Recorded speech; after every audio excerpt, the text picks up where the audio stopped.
तपाईहरू हेर्दै हुनुहुन्छ सनातन नेपाल।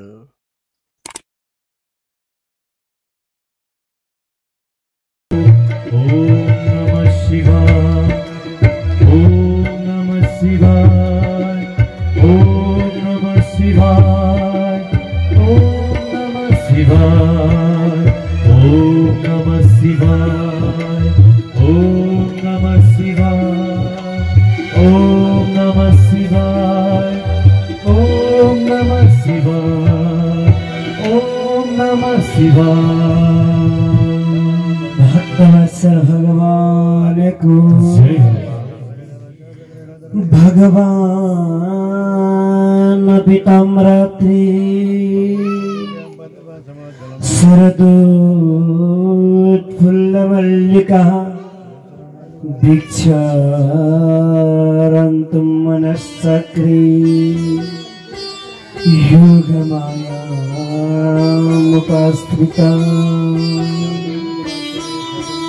परीक्षित भगवानले गोपिनीहरूलाई चिर हरण गरेको समय चिर जतिखेर हरण गर्नुभयो नि त्यतिखेर भन्नुभएको थियो, पछि पूर्णिमाको रात्रि, शरद महिनामा शरद पूर्णिमाको रात्रि म तिमीहरूको इच्छा पूर्ण गरौँला, तिमीहरूले मसँग विहार गर्ने घुम्ने इच्छा गरेका छौ, म पूर्ण गरौँला भनेर आशीर्वाद दिनुभएको थियो।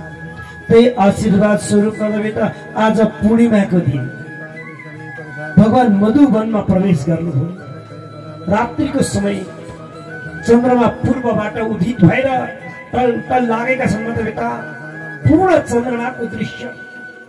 त्यसमा भगवान मधुवनमा प्रवेश गरेर हातमा बाँसुरी बोक्नुभयो।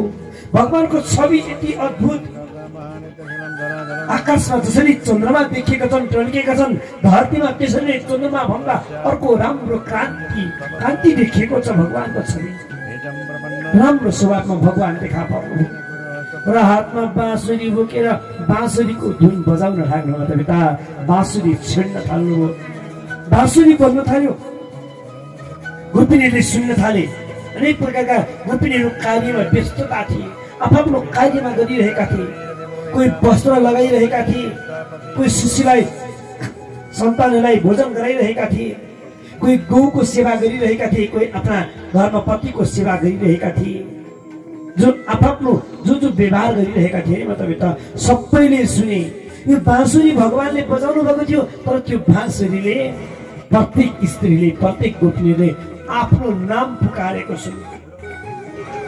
अरे भगवानले मलाई बोलाउँदै हुनुहुन्छ, मेरै नाम गरेर बोलाउँदै हुनुहुन्छ, अनि म यहाँ कार्यमा व्यस्त भएर बस्नु, भगवानले मलाई बोलाउँदै हुनुहुन्छ, म व्यस्त भएर बस्न मिल्दैन भनेर जे काम गर्दै थिएँ त्यो काम सबै छोडेर हर्न गए। है मतलब कोही कपडा लगाउँदा लगाउँदै आधा कपडा लगाएर गए, कोही गाजर लगाउँदै थिए आधा गाजर लगाएर गए, कोही भोजन गर्दै थिए जुठै हातले कुद्न लागे।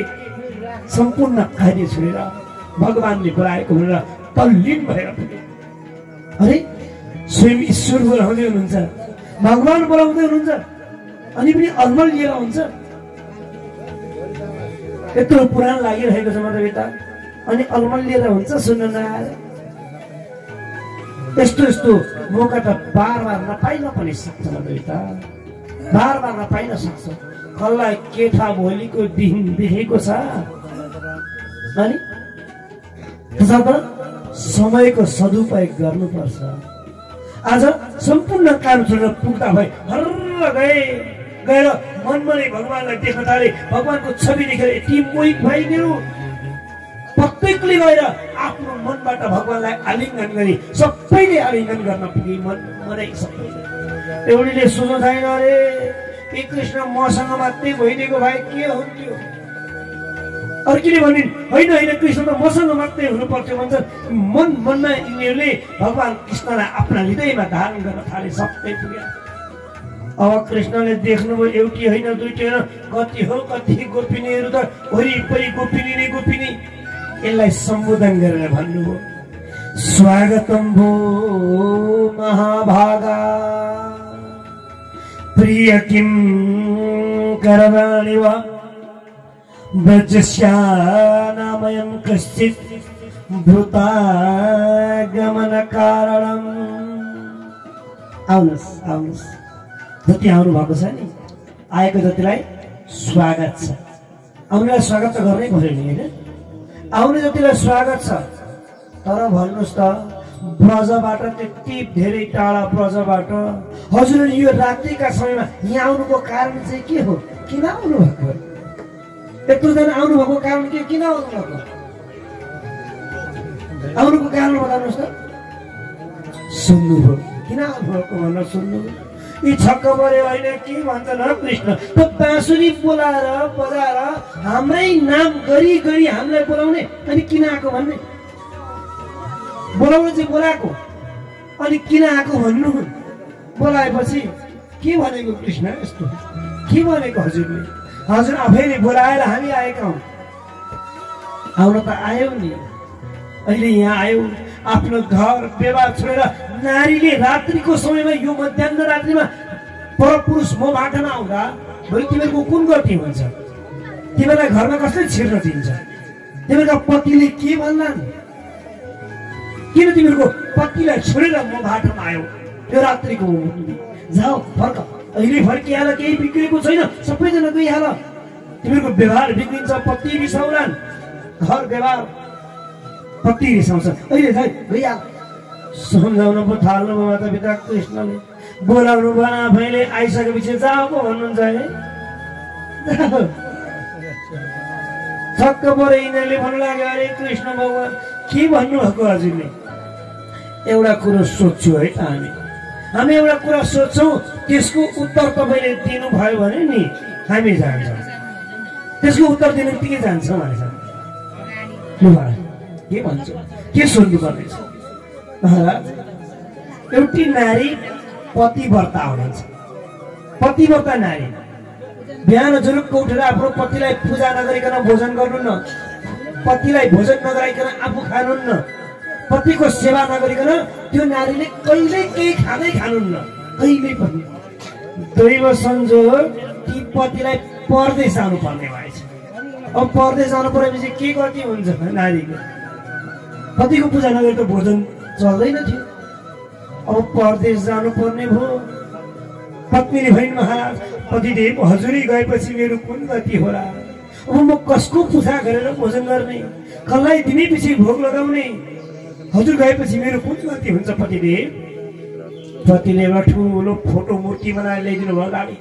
एउटा मूर्ति बनाएर ल्याइदिनु भयो आफ्नो, अनि अगाडि मूर्ति राखेर भन्नुभयो हे पत्नी मन नआउन्जेलसम्म तिमी यही मूर्तिको सेवा गर, मलाई सम्झ, यही मूर्तिलाई बिहान उठेर ढोग, यही मूर्तिलाई भोजन पस्क, यही मूर्तिलाई भोग लगाऊ, यो मूर्तिको हर समय सेवा गरेर बस।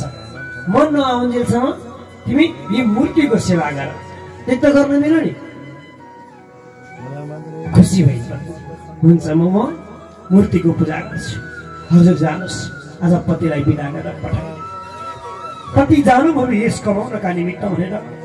अब नारी बिहान जुरुक्क उठेर आफ्नो स्नान कर्म गरेपछि पतिका पाउमा गयो, पतिको पाउ पूजा गर्यो, भोग बनायो, भोजन बनायो, ल हजुर ग्रहण गर्न सोनो लगेर छाइदियो चढाइदियो।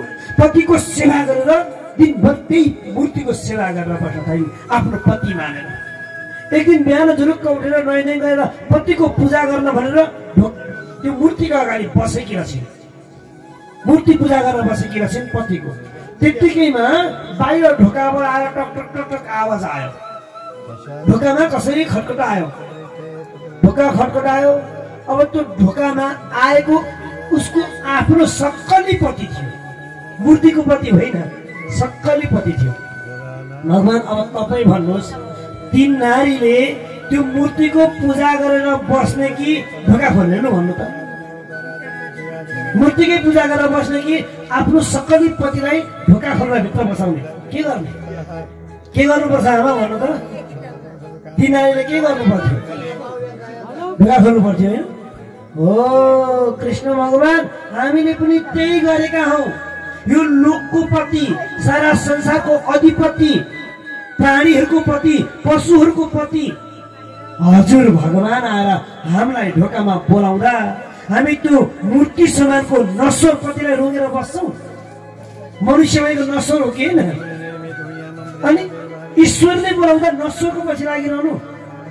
तपाईँलाई ईश्वरले आइज आइज भनिरहनु भएको छ, अनि नश्वरको पछि हामी कति धेरै बसिरहने?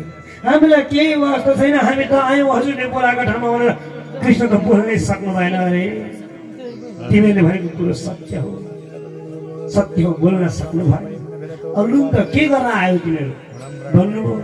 अब हजुरसँग नाचगान गर्न आयो भन्न थाले। अब त कृष्णका नजिक नजिक सामिप्यता बन्न थाल्यो। तपाईँ हाम्रो चलन छ नि, पहिलो चिन्जानमा सबैलाई के भन्छौँ? हजुर भन्छौँ होइन, तपाईँ भन्छौँ, हजुर भन्छौँ। अलि नजिक भएपछि तिमीसँग जान्छ, अझै अधिक नजिक भएपछि तता र ममा भन्छ भन्दैन। यो प्रेम हो, प्रेमले गर्छ। आज कृष्णप्रति यी गोपिनीहरूको प्रेम बढ्न थाल्यो।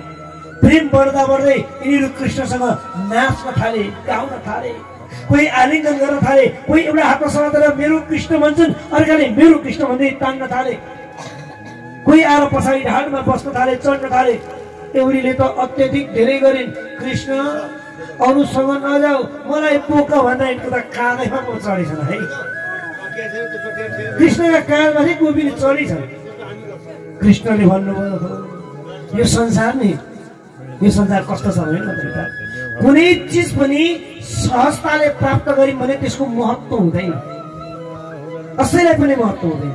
याद गर्नु होला, तपाईँ हामीसँग नि, एउटा उदाहरण म बताउँछु। तपाईँ हामीसँग जबसम्म घरमा बाबा आमा हुनुहुन्छ नि, बाबा आमा हुन्जेलसम्म त्यो व्यक्तिलाई बाबा आमाको महत्त्व थाहा हुँदैन। कति गरौँ मेरा बाबा भन्छन्, आमालाई पनि कति किच गरेको भनौँ, बुढेसकाल आएपछि यस्तै त उनी न्युनी खोज्दा छन् भनौँ, हो कि होइन? जुन दिन बाबा आमाले छोडेर जानुहुन्छ नि, त्यो पछि अनुभूति हुन्छ, हो रहेछ बाबा आमा नहुँदा जुन गति हुँदो रहेछ त्यतिखेर अनुभूति हुन्छ। यो संसारको नियम, साथमा हुँदा त्यसको महत्त्व कसैलाई केहीको पनि हुँदैन। सहजताले प्राप्त गरेको चिजको महत्त्व हुँदैन। त्यही कारणले म बार बार भन्छु, अर्का घरमा गएर पुराण सुन्दा त आनन्द हुन्छ नि, लगा हेर्नुहोस् न थाहा हुन्छ होइन? खर्ता गर्दा लगाउने व्यक्तिले अनुभूति गर्छन्, हो रहेछ पुराण त हो रहेछ, साँच्चै पुराण काम गर्दो रहेछ पुराणले। अनुभूति गरेपछि हुन्छ।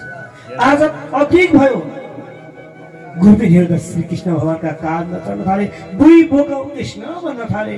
कृष्णले सोच्नुभयो कि अत्यन्त धेरै नजिक भए, सामिप्यता भयो, अति धेरै सामिप्यता भएपछि महत्त्व हुँदैन। अब यिनीहरूका बिचबाट म अलग हुनु पर्यो, म हराउनु पर्यो, किनकि यिनीका नजिक बसिन भने यिनीलाई महत्त्व थाहा हुन्छ, टाढा भएपछि महत्त्व अनुभव हुन्छ, थाहा हुन्छ। म यहाँबाट हराइदिनु पर्यो भन्नुभयो। ती गोपिनीहरूका बिचमा रात्रिको समय तारा मण्डलका बिचमा चन्द्रमा जस्तो उदय भएको श्रीकृष्ण भगवानको छवि थियो। 81 औँसीको रात जस्तो चन्द्रमा त हराए मातापिता बिचबाट, कृष्ण हराउनु। अब दायाँ बायाँ हेर्नु त गोपिनी मात्रै छ, कोही त छैन, कृष्ण हुनु त कतै। अरे कृष्ण कहाँ गयो? अब कृष्णको खोजी हुन थाल्यो, दायाँ बायाँ सारा संसार, कृष्ण त हुनुहुन्न मातापिता, कृष्ण हुनुहुन्न कतै पनि, कृष्ण नहुँदा यी चञ्चल भए। अब भन्न लागे, अरे कृष्ण किन खोज्छौ? यति विवल भयो नि कृष्णको भावुकमा, कृष्ण किन खोज्छौ? मै हो कृष्ण भन्न थाले नि एउटी गोपिनी, अर्की म हुँ कृष्ण भन्छन्, आफू आफू कृष्ण हुन थाले, कृष्णको लीला गर्न थाले। यो त कृष्णको लीला गर्न थाले, यति विवल भए, आफ्नो सुध सबै हराएको, केही रहेन त। यिनीहरू त आफ्नो सुध हराएर रुन थाले, कराउन थाले, पागल जति भएर वरिपरि घुम्न थाले। हे कृष्ण कहाँ गयो? हाम्रा मनभित्र बसेर हाम्रै मन छोडेर मुटु निकाल्दा कहाँ गयो? अब यिनले व्याकुल भएर सबैजनाले एकै स्वरमा भगवानलाई, गोपीहरूले गीत गाउन थाले, पुकार गर्न थाले, भगवानको उपासना गर्न थाले।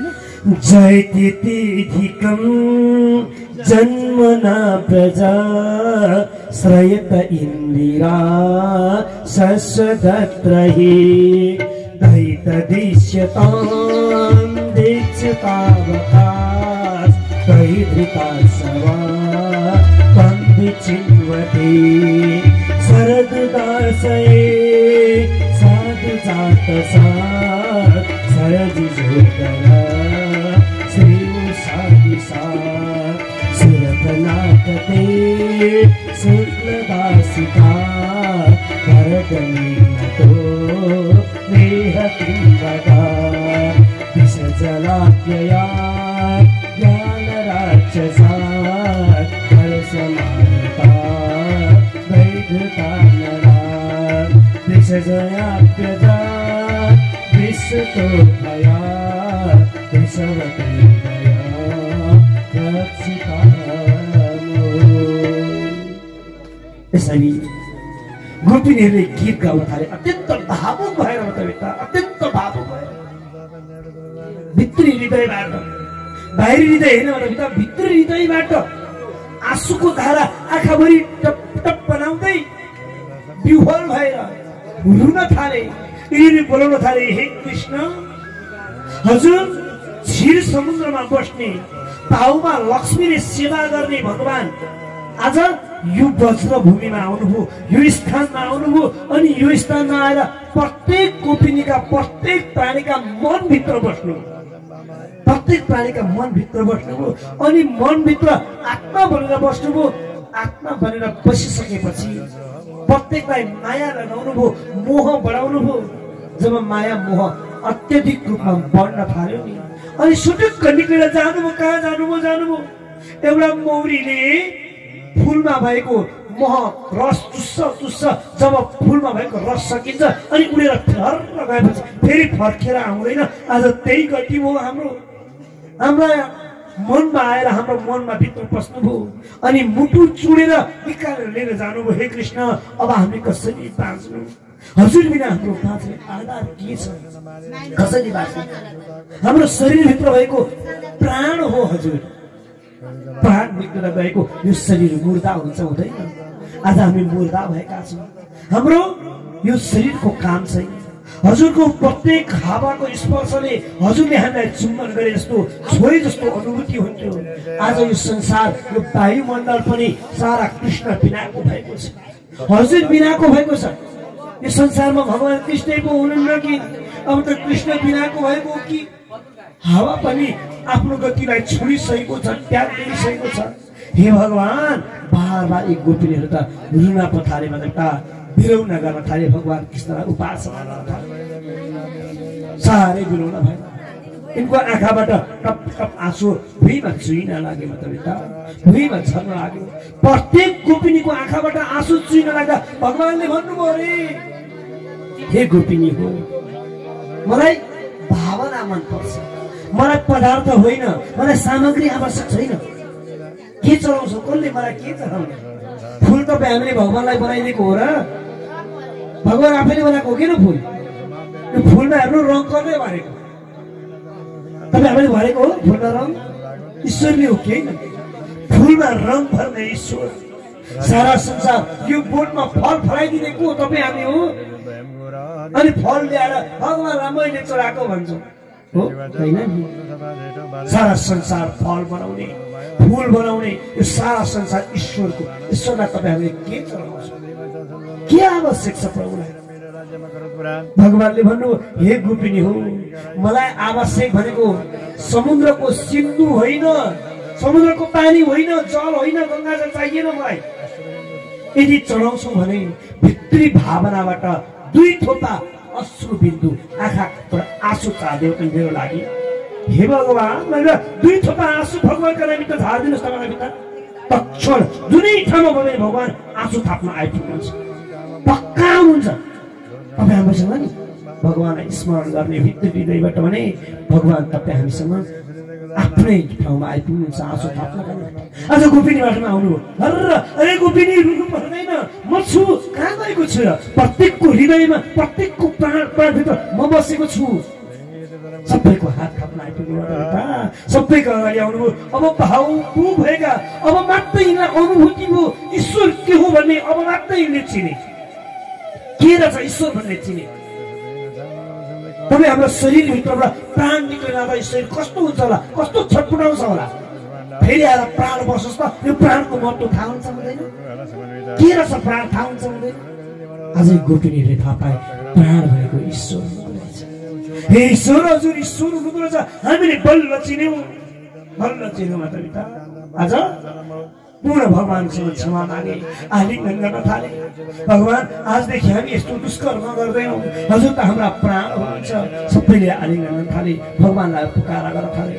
त्यत्तिकैमा उताबाट कामदेवले आफ्ना 5वटा बाण, सम्मोहन उद्दीपन नाम गरेका विशेष 5वटा बाण लिएर आएर हान्न प्रयास गर्नुभयो। यत्तिखेर हो भगवानलाई काम बाण हान्ने भनेर 5वटा बाणले हान्न पनि भगवानलाई लागेन।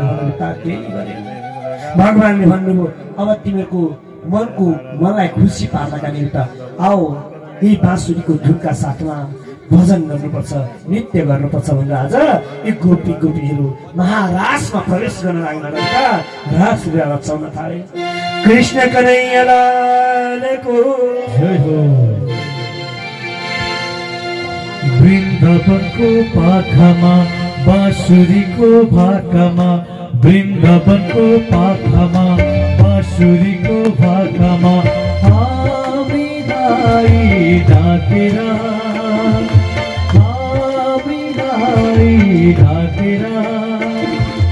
रामाका खेलौँ प्रभु हाँसेर, रामाका खेलौँ प्रभु हाँसेर। वृन्दावनको पाखामा बाँसुरीको भाकामा, वृन्दावनको पाखामा बाँसुरीको भाकामा हामीलाई डाकेर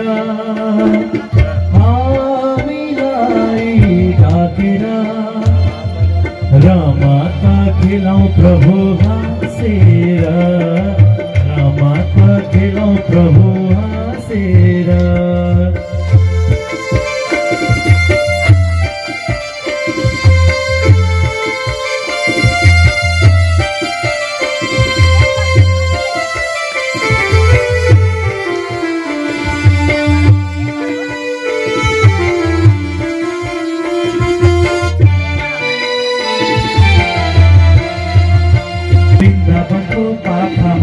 बाँसुरीको भाकामा, वृन्दावनको पाखामा बाँसुरीको भाकामा हामीलाई डाकेर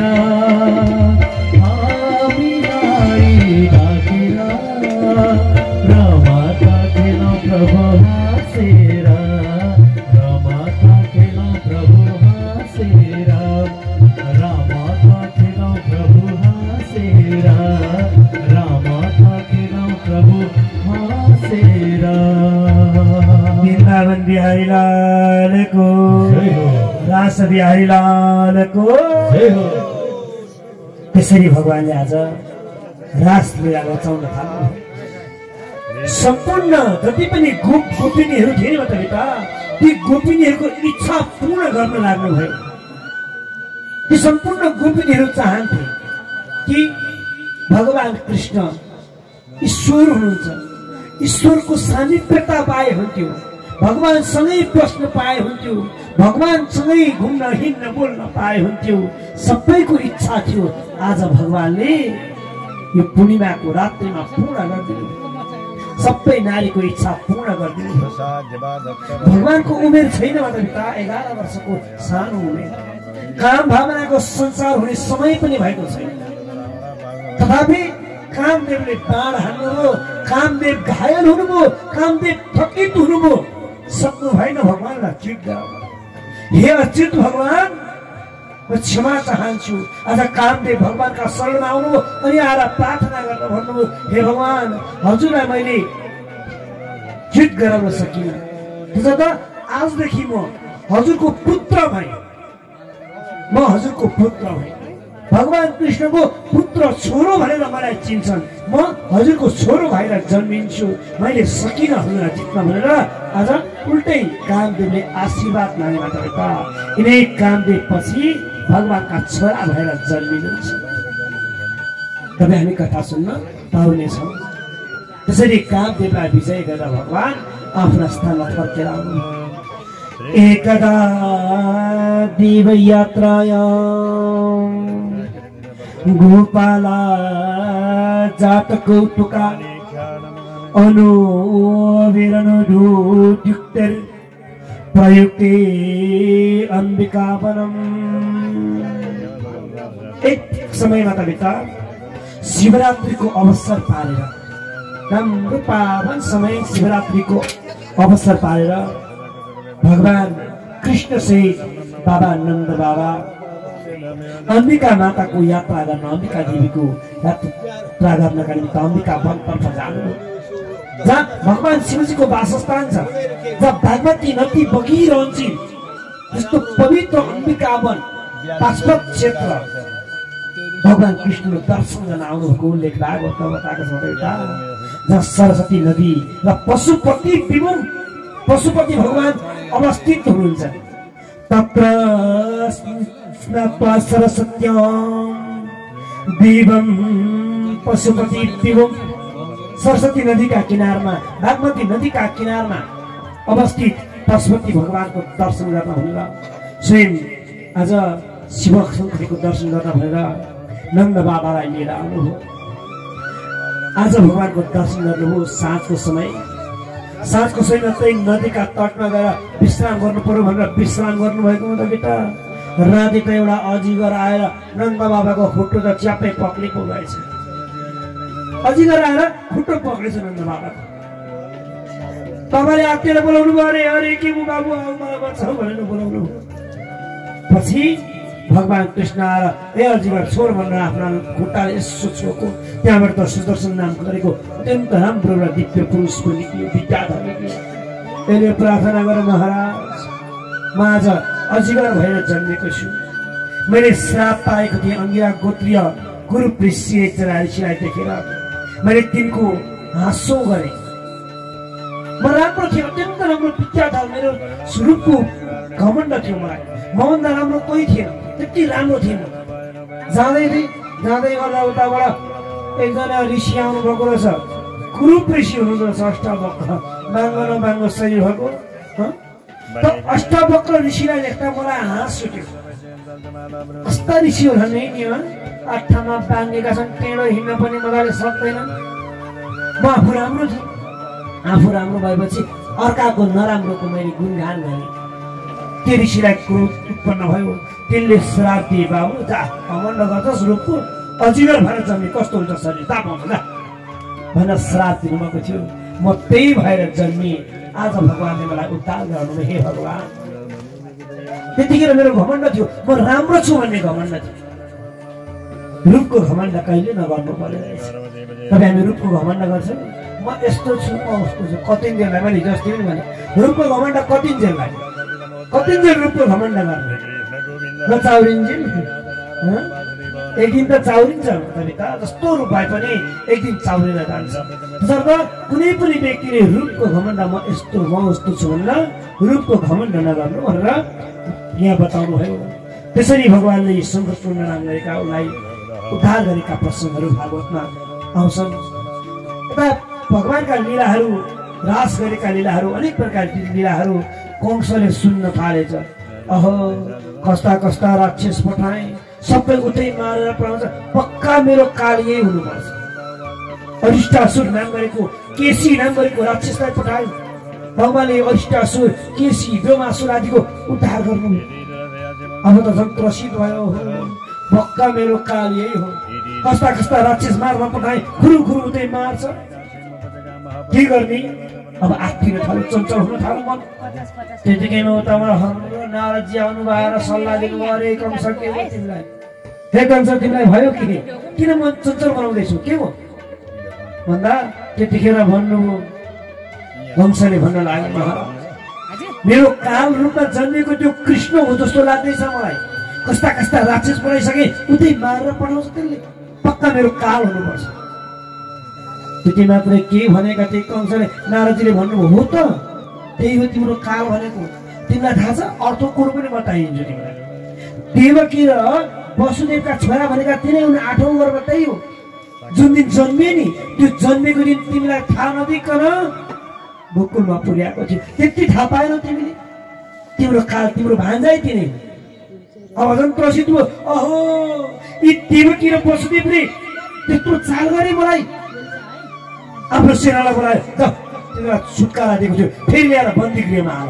मसँग झुट बोल्ने वसुदेव कहिले झुट बोल्दैन मलाई थाहा थियो तर वसुदेवले पनि झुट बोले तिनलाई बन्दी गृहमा फेरि हाल्नुपर्छ फेरि बन्दी बनाउन लगाए त पिता अगाडि छोडिदिएको थियो फेरि बन्दी बनाइदियो थुन्यो लगेर फेरि आएर नारदजी अब के गर्नु मेरो कारण छ के गर्नु म आफ्ना राक्षसहरू सबै एकैचोटि पठाउँछु अनि गएर मार्न प्रयास गर्छु सबै जान्छु हिँड्नको लागि कंसलाई भन्नुभयो अब पक्रे आत्तिएर कुनै पनि गर्नु हुँदैन कुनै पनि कुरा आत्तिएर गयो भने झन् दुःख पाइन्छ आत्तिएर गर्नु हुँदैन म सिकाउँछु सुन तिमीले जति राक्षस जे पठाउँछौ नि त्यो पठाउँदा कृष्णका स्थानमा पठाउँछौ ब्रजभूमिमा पठाउँछौ वृन्दावनमा पठाउँछौ त्यो वृन्दावनको गल्ली गल्ली गोकुलको गल्ली गल्ली कृष्णलाई थाहा छ आफ्नो स्थानमा जस्तै जे भए पनि म मेरो घरको राजा झुपडी नै भए पनि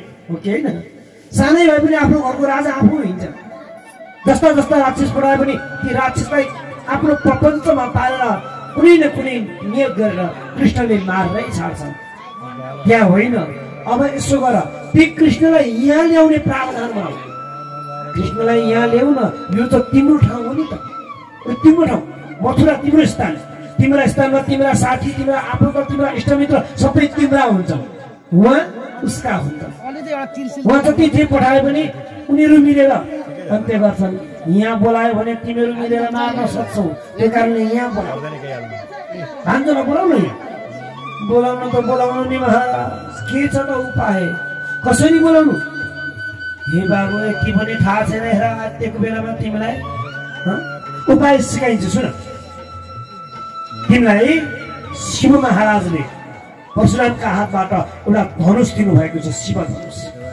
यो धनुष तिम्रो अत्यन्त प्रभावशाली छ जबसम्म यो संसारमा त्यो धनुष रहिरहन्छ तबसम्म तिमीलाई केही पनि हुँदैन तिम्रो आयु समानको हो यो धनुष तसर्थ यो धनुषको बल वृद्धि गर्नका निमित्त अझ राम्रो होस् भनेर धनुषको बल वृद्धि गर्नका निमित्त तिमी धनुष यज्ञ गर धनुषलाई राम्रो होस् भनेर धनुष यज्ञ गर न धनुष यज्ञ गर्छु भनेर धनुष यज्ञको बारेमा बहाना गरेर भान्जालाई लिन पठाऊ कुनै पनि यज्ञ गर्दा भान्जा बिना यज्ञ हुँदैन भान्जो अनिवार्य चाहिन्छ तसर्थ मेरा भान्जा हो लिन पठाएको भन यहाँ यज्ञ लाउन आँट्यौँ हामीले भान्जो लिन आएको भनेर भान्जोलाई लिन पठाऊ यहाँ ल्याएपछि तिम्रो ठाउँ जे गरी भयो यो त तिम्रो स्थान हो नि त तिम्रो स्थानमा ल्याएर तिमीले जे गर्न पनि मिल्छ भनेर लगाइदिनु पर्छ त अब मक्का परे कुरो सही त्यसै गर्नु पर्छ आज नारदजी विदा भएर जानुभयो जब नारदजी विदा भएर जानुभयो तब अक्रूर नाम घरका व्यक्तिलाई बोलाए हे अक्रूर यहाँ आऊ तिमी गएर कृष्णलाई लिएर आऊ कृष्णलाई लिएर आऊ अरे महाराज किन ल्याउनु पर्ने कृष्ण मेरो शत्रु हो कृष्णलाई मार्नु पर्ने छ म कृष्णलाई मार्न प्रपञ्च बनाउँदैछु कृष्णलाई मार्नु पर्छ लिएर महाराज अक्रूरका इष्ट देवता भनेका कृष्ण हुनुहुन्छ इष्ट देवता हर समय अक्रूर बिहान उठेदेखि बेलुकासम्म कृष्ण कृष्ण कृष्ण मात्रै भन्नुहुन्छ अरू शब्द आउँदैन अक्रूरलाई अब तिनै व्यक्ति कृष्णलाई मार्न भनेर लिएर जानु पर्ने भयो नजाऊ भने कंसको हातबाट यही मर्नुपर्छ त कंसको हातबाट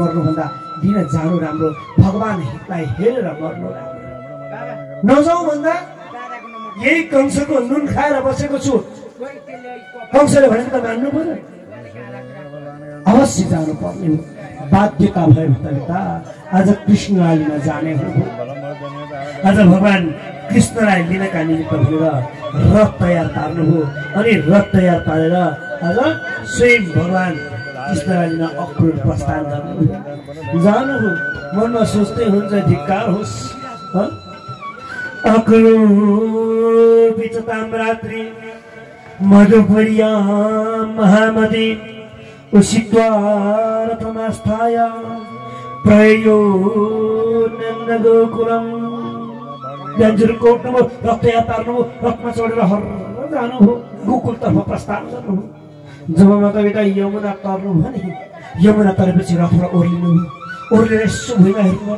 सारा खुट्टाले टेकेको पाइला रहेछ पक्का पनि यो वृन्दावनको स्थानमा भगवानको पाइला हुनुपर्छ भनेर अलिकति माटो निकाल्नुभयो अनि निधारमा लगाउनु र भन्नुभयो हे भगवान म हजुरलाई मार्न लिन आएको म दुष्ट मलाई दोष चाहिँ नलागोस् हे भगवान अर्को पाइला सार्नुभयो फेरि अर्को माटो उठाउनु भयो शिरमा लगाउनु हे भगवान यो कण कणमा हजुरले टेकेको छ प्रत्येक कण कणमा हजुरको पाइला छ यो माटो यो भूमि यति पवित्र छ नि हर समय हजुरले टेक्नु भएको स्थान कति पवित्र होला यो भूमिलाई पनि हजुरले पवित्र पार्नु भएको छ त्यसर्थ यो माटो टिप्दै शिरमा लगाउँदै भन्न थाल्नुभयो भगवान म मार्न लिन हिँडेको है म दुष्ट हुँ तर मलाई दोष चाहिँ नलागोस् अर्काको कार्य साधन गर्न आएको अर्काको काम सम्पादन गर्न आएको म त्यसर्थ मलाई दोष नलागोस् भनेर पाइला पाइला टेक्दै टेक्दै प्रत्येक पाइलालाई शिरमा ढोक्दै ढोक्दै ढोक्दै सन्ध्या समयमा गोधुली समयमा जब गाई भित्र्याउने समय हुन्छ गोठमा गाई फर्किने समय हुन्छ त्यतिखेर पुग्नु मातापिता यिनका मनमा सोच्दै हुन्थ्यो कृष्णले मलाई चिन्लान् के कृष्णले चिन्छन् होला चिने भने के भन्छन् म मार्न लिन आएको मैले कृष्णलाई मुख कसरी देखाउनु कुन रूपमा हेर्नु कृष्णलाई कसरी मैले सिधा आँखाले हेर्न सक्छु होला कृष्णलाई कसरी हेर्नु होला मैले मनमा अनेक दुविधाका साथमा कृष्णको छवि कस्तो होला नि म आज साक्षात परम ब्रह्म परमेश्वर स्वरूप सच्चिदानन्द भगवानसँग दर्शन गर्न जाँदैछु भेट्न जाँदैछु कस्तो होला भगवानको छवि कसरी बोल्नुहुन्छ होला मलाई सम्बोधन के गर्नुहुन्छ होला के भन्नुहुन्छ होला मलाई अनेक प्रकार मनमा कुरा खेल्दै खेल्दै साँझ समयमा पुग्नु त्यतिखेर मातापिता उताबाट कृष्ण भगवान गौ चारण गरेर गाई लिएर घरमा आफ्नो गोठमा आइपुग्नु भएको थियो हावाका कणले हावामा उठेका धुलाका कणले भगवानको अनुहार अत्यन्त चमक भइरहेको थियो त्यो कालो अनुहार लालीमा सूर्यको लालीमा टल्केर अद्भुत देखिएको थियो अत्यन्त पावन देखिएको थियो त्यस्ता अवस्थामा अक्रूरले आज भगवानलाई घाँटीमा वनमाला लगाउनु भएको मयूर प्वाक शिरमा धारण गर्नु भएको हातमा बाँसुरी बोक्नु भएको त्यस्तो अद्भुत छवि भगवानको देख्दा अक्रूर मोहित भए यिनै हुन् परमेश्वर शङ्ख चक्र गदा धारण गरेका भगवान विष्णुको रूपमा देख्न थाले आज अक्रूरले सामान्य देखेन भगवानले देख्नुभयो अक्रूरलाई देख्ने बित्तिकै कहाँ हजुर आउनुभयो गएर आलिङ्गन गरिदिनु भयो अरे कहाँदेखि आउनुभयो हजुर कति थाकेर आउनुभयो कृष्णले त आलिङ्गन पो गरिदिनु भयो कमाल गर्नुभयो अक्रूर छक्क परे अरे मलाई चिन्दैन होला यिनले भनेको यिनले मलाई गाली गर्लान् भनेको आँखा कसरी जुटाउनु भनेको मलाई त आलिङ्गन गरे यति आनन्दित हुनुभयो यति हर्षित हुनुभयो अक्रूरको हर्षको सीमा रहेन अति प्रसन्न हुनु अरे कहाँदेखि आउनुभयो कति दुःख भयो कति भित्र घरभित्र लगे बसाए सुस्ताउनु लगाए यसो पानीहरू पिलाए तत्पश्चात सुन्दराङ्ग सबैजना बटुलिएर स्वयं नन्द बाबा यशोदा कृष्ण बलराम वरिपरि बसेर के कति कामले आउनु भएको थियो के थियो हजुरको काम बताउनुहोस् नन्द बाबाले सोध्नुभयो हजुरलाई त तपाईँको कुशल मङ्गल छ भनेर पनि के सोध्नु होला नि हे गुरुजी महाराज एउटा काँडै काँडा बिचमा फुलेको फुललाई तपाईँलाई काँडाले घोचेन भनेर के सोध्नु हावा आएपछि त्यो काँडाले घोच्छ होला नि फुललाई घोच्दैन त अलि ठुलो हावा आयो भने नुहाइन्छ घोचिहाल्छ नि तपाईँ त्यस्तो महान दुष्ट कंसका राज्यमा हुर्किएको व्यक्ति प्रत्येक शब्दमा कंसले कति काँडा रूपी वचनले हजुरलाई घोच्छ होला त्यस्ता बिचमा पनि हजुर हुर्केर मुसुक्क हाँस्दै आज हाम्रा के कति कामले आउनु के कति कामले आउनु महाराज आज कृष्णले सुन्नु त्यतिखेर कृष्णसँग आँखा जुटाउन सक्नु भएन नन्द बाबालाई भन्नु कंस महाराजकामा यज्ञ हुँदैछ धनुष यज्ञ त्यो धनुष यज्ञमा मैले सम्पूर्ण ग्रामवासीलाई निमन्त्रणा दिन आएको म यो वृन्दावनवासी गोकुलवासी सबैलाई निम्तो दिन आएको सबैले निम्तो मान्न आउनुपर्छ हजुरलाई निम्तो दिन आएको त्यसमा विशेष निम्तो कृष्णलाई र बलरामलाई छ किनकि यज्ञ प्रारम्भ गर्नुभन्दा अगाडि सर्वप्रथम भानिज चाहिन्छ अरे भान्जा चाहिन्छन् अरे त्यसर्थ भान्जालाई लिन भनेर आएको यी दुईटा भान्जालाई मलाई पठाइदिनु होला अनि हजुर सबैजना पछि आउनु होला त्यति निमन्त्रणा गर्न आएको साह्रै खुसी हुनुभयो सबैजना। अहो राम्रो कुरा, हामी जानुपर्छ, जान्छौँ। यसुदाले भन्नुभयो हुँदैन। के भनेको? मेरो लारा मेरो मुटुको टुक्रालाई म कंसका कहाँ पठाउँछु? त्यो दुष्ट पापीकामा? त्यही पापीले त्यही दुष्टले कस्ता कस्ता राक्षस मेरो छोरीलाई मार्नु भनेर पठाएको पठाइछु। म त हुँदैन, पठाउँदिन। दिनै दिन्न म भन्न थाल्यो। आमालाई सम्झनु आमा त्यसो नभन्नुहोस्। यस संसारमा मनुष्यले कर्मलाई प्रधान मान्नुपर्छ। म काम गर्न आएको, मेरो काम कति छ कति छ। एउटा छोरालाई नि आमा जहिले काखमा राखिरहनु भयो भने त्यो छोराले बाटो हिँड्न धरि सिक्दैन, जान्दैन। बाटो हिँड्न सकोस् भन्नका निमित्त छोरालाई आमाले अलिकति काखभन्दा पर त राख्नै पर्छ। आज म हजुरकै काखमा हजुरकै आँचलमा बसिरह्यो भने मेरा कार्य सम्पादन हुँदैन। तसर्थ मलाई आँचलभन्दा केही पर जान दिनुहोस् न आमा। फर्केर त आइहाल्छु नि। आमाको काख छोडेर कहाँ को जान सक्छ र? कहाँ जाउँला? 2 दिन अलि पर गए पनि आमाको काख जस्तो न्यानो त कहाँ त पुग्छ र? आमा फर्केर आइहाल्छु नि भनेर सम्झाउनु हो। कृष्णका बोलीमा जादु छन् न त रिथा, बोलीमा जादु छन्। आमा त स्तब्ध हुनुभयो, बोल्न सक्नु भएन। तर गाउँवासीले सुनेछन्, गोपिनीहरूले सुनेछन्, अरे अक्रुर आएका छन् रे कृष्णलाई लिन। भोलिपल्ट बिहान जुरुक्क ब्रह्म मुहुर्त हुनुभन्दा अगाडि सबै गोपिनीहरू त घर घेर्न आएछन्। लैजाऊ त, कसरी लान्छौ हाम्रा मुटुलाई? हाम्रो मुटु कसरी लान्छौ? हामी जान दिँदैनौँ। त्यो कंस पापिकामा, त्यो मथुरामा हामी जानै दिदैनौँ, लानै दिदैनौँ भन्नु त पिता। आज सबैले बाटो छिटेछन् भगवान कृष्णलाई। यता अक्रुल महाराज रथ तयार पार्दै हुनुहुन्थ्यो। अक्रुललाई त गाली गर्न थालेछन् गोपिनीहरूले। अरे अक्रुल, तिम्रो नाम अक्रुल कसले राख्थ्यो? तिम्रो नाम त क्रूर हुनु पर्थ्यो। क्रूर, अर्काको मुटु चुडेर लाने व्यक्ति क्रूर हो कि होइन? तिमीलाई अक्रुर कसले बनाइदियो? क्रूर व्यक्ति रहेछौ तिमी भनेर उल्टै अक्रुललाई गाली गर्न थाले। अक्रुलको मन भित्रभित्रै रुन थाल्यो। हो, म साँच्चै क्रूरै हुँ, किनकि अर्काको प्रत्येक गोपिनीका मनमा बसेको कृष्णलाई चुडाएर लिएर जानु भनेको क्रूर होइन। म क्रूरै हुँ। तर के गर्नु? नासु छ, नुनको सोचो गर्नु छ, लानु छ, लिएर जान तयार पर्नुभयो। लिएर अगाडि बढाउनु भयो माता पिता। कृष्णलाई छेक्न पार सबै गोपिनी अगाडि आए। हे कृष्ण, हाम्रो प्राण रहुन्जेल जान दिँदैन। हामी त जान दिँदैनौँ कि हाम्रो प्राण अन्त्य होस्, हाम्रो प्राणलाई त्याग गरेर जानुपर्छ। होइन भने हामी त जानै अगाडि त बसिजान बाटो छ। कृष्ण दिनुभयो त गोपिनीलाई बोलाएर भन्नुभयो, गोपिनी हो मलाई किन रोक्दैछ? के का लागि रोकेको? किन रोक्छौ? हे कृष्ण, हाम्रो मन मुट्टीमा बसेको यसरी छोडेर जाँदा हामी कसरी बाँच्न सक्छौँ? कसरी बाँच्न सक्छौँ? कृष्णले सबैलाई भन्नुभयो, यहाँ त्यसो भए म तिमीहरूको कहाँ छु?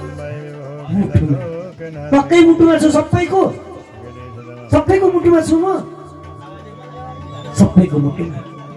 त्यसो भए एकचोटि आँखा चिम्लेर मलाई हेर त, देख्छौ एकदैन? सबैले आँखा चिम्ले। मुटुमा हुनुहुन्छ, देख्यौँ हामीले।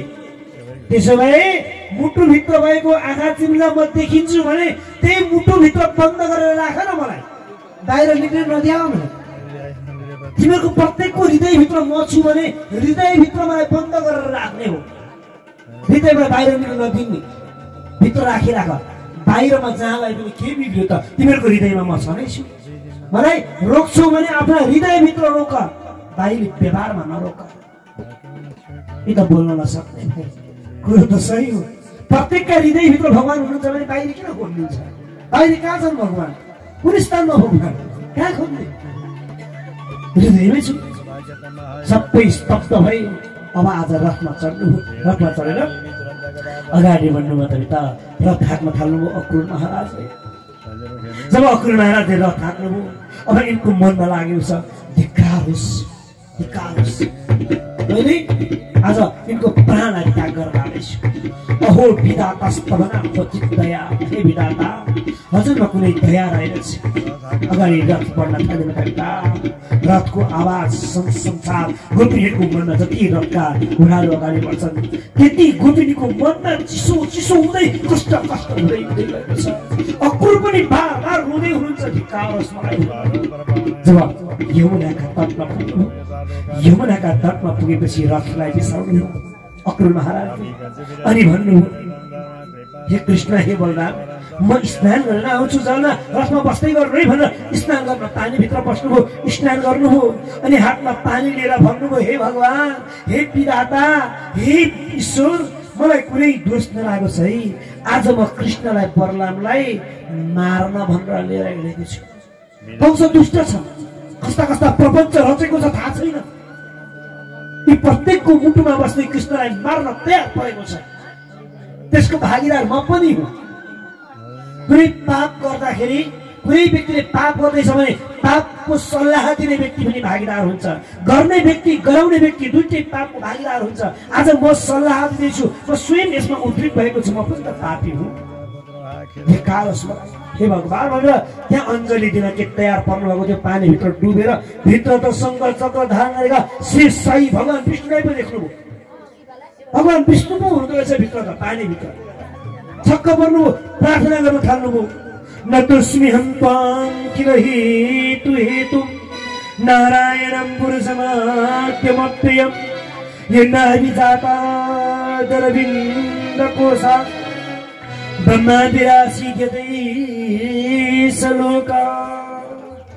हे भगवान, आज मलाई दर्शन दिनु हजुरले, मेरो जन्म सफल भयो। जसका नानीबाट सारा संसार सृष्टि भएको छ, ब्रह्मालाई सृष्टि गर्नुभएको छ, तिनै भगवान विष्णुले मलाई दर्शन दिनुभयो। हे भगवान, प्रार्थना गर्नुभयो। भगवानको प्रार्थना गर्दा गर्दै मलाई बिता यस्तो फेरि हेरेको त भगवान शङ्कर चक्र धारण गरेको होइन, रथमा बसेको जस्तो पो देख्नुभयो। त्यो माथि छोडेको रथ त पानी मुनि, बलराम र कृष्ण दुईजनै रथमा हुनुहुन्छ। छक्क पर्नु होइन, पानीभित्र कसरी आए? मैले भर्खर शङ्कर चक्र धारण गरेको भगवान विष्णुलाई देखेँ नि, अहिले फेरि कृष्ण आए अरे भनेर यसो मुन्टो मुनिबाट माथि निकाल्दा हेरेको माथि रथ उस्तै छ, बलराम उस्तै हुनुहुन्छ, जस्तो तस्तो माथि पनि हुनुहुन्छ। फेरि तल पसेर हेरेको तल पनि त्यस्तै कृष्ण हुनुहुन्छ। ए म त अहिलेसम्म अन्योलमा परेको रहेछु। साक्षात् भगवान विष्णु यिनै कृष्ण हुन्। त्यसलाई कसले मार्न सक्ने? कसले मार्न सक्ने? कसैले मार्न सक्ने रहेनछ। जलमा स्थलमा सारा संसार आकाश मण्डलमा यिनै व्याप्त चराचरमा रहने भगवान कृष्णलाई कसले मार्न सक्ने? म पो मोहित भएको रहेछु भनेर प्रार्थना गर्नुभयो। उठेर आएर यसो हेर्नुभयो कृष्णलाई। कृष्ण मुसु मुसु हाँस्दै, काका के भयो पो भन्नुहुँदो रहेछ है। के भयो काका? केही थाहा नभयो यस्तो? के भयो काका भन्नुभयो। त्यतिखेर अक्रुरले भन्नुभयो, अरे प्रभु, मैले बल्ल बुझेँ, बल्ल मेरो मनको सन्देह मेटियो, बल्ल मलाई आनन्दित भयो। म साह्रै डराएको थिएँ कंसले हजुरलाई मार्छ भनेर, तर काललाई कसले मार्न सक्ने भनेर थाहा। हजुरै काल महाकाल हुनु रहेछ, कसले मार्न सक्ने? म सन्तुष्ट भएँ भगवान, मैले हजुरलाई यमुनाका स्थानमा ल्याइदिएँ। अब यहाँबाट हजुर आफ्नो स्थानमा, आफ्नो गन्तव्यमा आफ्नो कार्य सम्पादन गर्न जानु होला र मलाई दर्शन दिन मेरा गृहमा पनि आउनु होला। म प्रसन्न भएँ भगवान भनेर त्यही यमुनाका तटमा छोडेर अक्रुर बिदा अक्रुर जानु, सन्तुष्टि भएर जानु, भगवानको दर्शन पाएर। अब अक्रुर गएपछि श्रीकृष्ण भगवान मथुरातर्फ प्रवेश गर्न लाग्दै हुनुहुन्थ्यो। उताबाट ग्वालबाल साथीहरू आएछन्, ए कृष्ण हामी पनि जाने, हाम्रो पनि लैजाऊ, सबै कराउन थाल्यो। हामीलाई पनि लैजाऊ भनेर कराउन थाल्यो। ल हुन्छ आऊ जाउँ भनेर बोलाउनुको सँगै जान आँटेको एकजनाले भन्यो, अरे अरे कृष्ण कहाँ गएको तिमी? कहाँ जाँदैछौ? कृष्णले भन्नु, म आज मामालाई जाँदैछु। मामाको घर मामला हो किन? म मामालाई जाँदैछु। कृष्ण मामालाई जान्छ? मामालाई जाने व्यक्तिले गाई चराउन गए यस्तो गएर हुन्छ? तिम्रो कपडा आएर त गाई चराउन हिँडे यस्तो छ। मामालाई जाँदा राम्रो भएर पो जानुपर्छ त, चट्ट राम्रो हुनु पर्यो होइन हो किन? मामालाई जाने नयाँ कपडा चाहिँदैन हामीलाई, मामालाई पो जाने त यत्तिकै जान्छ। ओहो ठिकै भने। यसो हेरेको त्यही यमुनाका तटमा एकजना धोबी मामा वस्त्र धुँदै हुँदो रहेछ। गएर बलरामले भन्नुभयो, मामा मामा हामीलाई वस्त्र दिनुहोस्, हामी वस्त्र लगाउन चाहन्छौँ। गौ तिमीहरू भन्दा म बलराम कृष्ण मेरा भाइ। ए कंस महाराजले भनेको यही रहेछ दुष्ट। कंस महाराजको काल हो यस्तो तँलाई भन्दै पाखुरा सुर्केर आएछ हेर, आएछन् पाखुरा सुर्केर। बलरामले एक मुक्का हान्नुभएको गत्त प्राण थियो त, पूर्व जन्मदेखिको रिस रहेछ क्या माता-पिता बलरामलाई। लक्ष्मण हुँदाखेरि सीतालाई जङ्गल पठाउन मद्दत गरेको रहेछ यो धोबीले। कुरा काटेको रहेछ। साह्रै रिस उठेको छ, लाख यस्तो तँलाई यो जन्ममा त मेरा दाजुले भन्न तँलाई छुन पाइन नि, अर्को जन्म होस् न होस् तँलाई मैले जानेको छु भन्दै पर्खिनु भएको। आज भेट्नु भएछ, एक मुखमा गर्दा प्राणमा पाइयो धोबी। अब छानी छानी कपडा लाउनु, राम्रा राम्रा कपडा लाउनु थाल्नु। स्वयं भगवान कृष्णले पीताम्बर कपडा, पहेँलो कपडा, कंसको रहेछ पहेँलो कपडा लगाउनु, निलो कपडा लगाउनु भएछ बलरामले, दाउले राम्रा कपडा धारण गर्नुभयो। तर नि त कंस त्यति भोज राजा, त्यति ठुलो कंसको कृष्णलाई 11 वर्षका बच्चालाई कस्तो हुन्छ कपडा, माथि लगाएको तलसम्म खुट्टैसम्म पुगियो कपडा। एउटै कपडाले सबै काम गर्यो, न धोती चाहियो, एउटै पो काम गरिदियो। अब झन् अगाडि हिँड्नु खोज्नुभएको त झन् अप्ठ्यारो पो पर्यो कपडाले, झट्पटहरू जस्तो हिँड्नै सकिएन। अलि परलाको साथीले भने अरे कृष्ण राम्रा कपडा बनाएर लगाएको झन् ठुलो भयो, गाह्रो भयो, के गर्ने भन्दा एकजना मामा हुँदो रहेछ, सूचीकार मामा। ती मामालाई गएर भन्नुभयो, मामा यो कपडा नापथाप गरेर मिलाइदिनु पर्यो भन्दा यी मामा साह्रै खुसी हुनुहुन्थ्यो। यी मामा पूर्व जन्ममा रामका पालामा नि बेटा एउटा बानरको सेना हुनुहुँदो रहेछ, बानरमा हुनुहुँदो रहेछ। रामको शरीर देख्दा यिनलाई कस्तो लाग्थ्यो भने नि, ओहो यो रामको शरीर कस्तो वज्रको होला, यिनको शरीर छाम्न पाए पनि हुन्थ्यो, छुन पाए पनि हुन्थ्यो भने जस्तो लाग्दो रहेछ। रामले भन्नुभयो यतिखेर त म मर्यादा पुरुष हुँ, मर्यादा पुरुष व्यक्तिले कुनै दोस्रो व्यक्तिलाई शरीर छुन दिन हुँदैन, तिमीलाई यतिखेर छुन दिन्न, अर्को जन्ममा कृष्ण भएर आउँछु नि, त्यतिखेर मेरो शरीर छामी छामी तिमीलाई कस्तो रहेछ छाम्नु भनेर आशीर्वाद दिनुभएको रहेछ। यही बाँदर चाहिँ माता अहिले यहाँ कपडा सिलाउने सूचीकार मामा भएर जन्मेको रहेछ। लु मामा मेरो कपडा छाप मराइदिनु भनेको, तिमीले वरिपरि घुम्न लगाइरहेको छ नि, नाप्नुहुन्छ है, बायाँ घुम यता उता सबैतिर शरीरको नाप लिली मिलाएर कपडा राम्रो पारेर सिलाइदिनु भयो।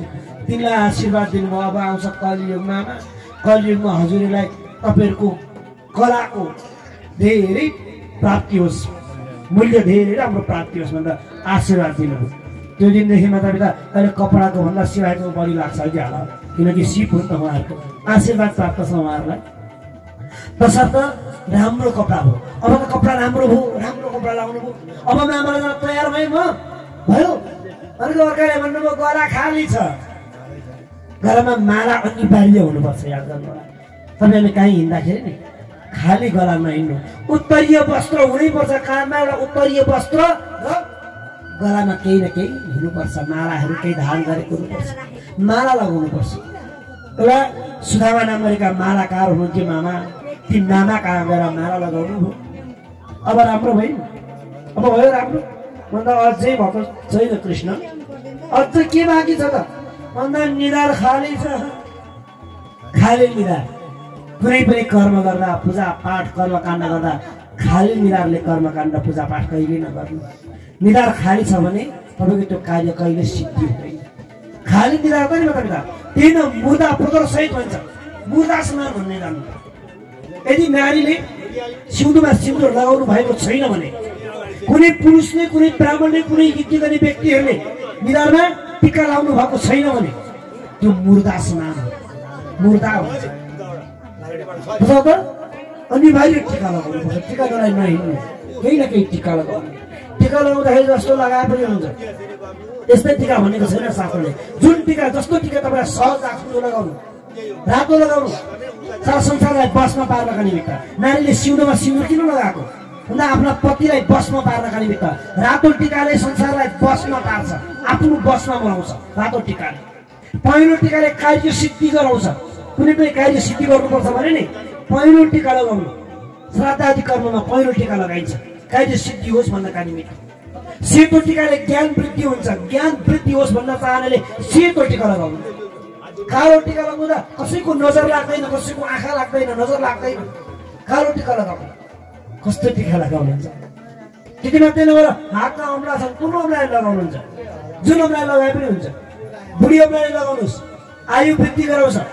बुढी औँलाले कसैलाई टीका लगाउँदा मनुष्यको आयु वृद्धि गर्नका निमित्त बुढी औँलाले टीका लगाइन्छ। श्राद्ध आदि कर्म गरेर गुरुहरूले बुढी औँलाले लगाइदिनुहुन्छ, ओके? आयु वृद्धि। 16 औँलाले टीका मनुष्यलाई नलगाउनुहोस्, 16 औँलाले पितृलाई टीका लगाइन्छ। पितृलाई, मृत्यु भएको व्यक्तिलाई, भगवानका मृत्यु भएका पितृहरूको फोटामा टीका लगाउनु पर्यो भने चोर अमला प्रयोग गर्नुहोस्, फोटामा लगाउनु पर्यो। मृत्यु भएको सबलाई टिका लगाइदिनु पर्यो, सबको पूजा गर्नु पर्यो भने चोर अमला चलाउनुहोस्। पितृ कार्य गर्दा चोर अमला चलाउनुहोस्। बिचको मध्यमा भन्छ, मध्यमा लामो अमला राम्रो अमला हो। सम्पत्ति प्राप्ति गर्न गर्ने काममा लक्ष्मीको पूजा गर्नुपर्दा, कुबेरको उपासना गर्नुपर्दा, सम्पत्ति प्राप्त गर्नुपर्ने कुनै पनि काम तपाईँलाई मनमा कार्य गर्दा मलाई सम्पत्ति चाहिन्छ भनेर इच्छा लाग्छ भने बिचको अमला चलाउनुहोस्, सम्पत्ति प्राप्त हुन्छ। कोही कोहीले चलाउनुहुन्छ, सम्पत्ति प्राप्त गर्ने व्यक्तिलाई त्यो अमला चलाउन पाइन्छ। ऐश्वर्य प्राप्ति गर्नका निमित्त तपाईँ हामी साह्रै लालची छौँ मनुष्य, सबै थोक ऐश्वर्य प्राप्त होस् भन्नका निमित्त अनामिका अमला चलाउँछौँ। यो सूर्यको अमला हो। यो अमलाले मनुष्यलाई प्रतापी बनाउँछ, मान सम्मान दिलाउँछ। सूर्य जस्तै प्रतापी हुन मन लाग्छ भने अनामिका चलाउनुहोस्।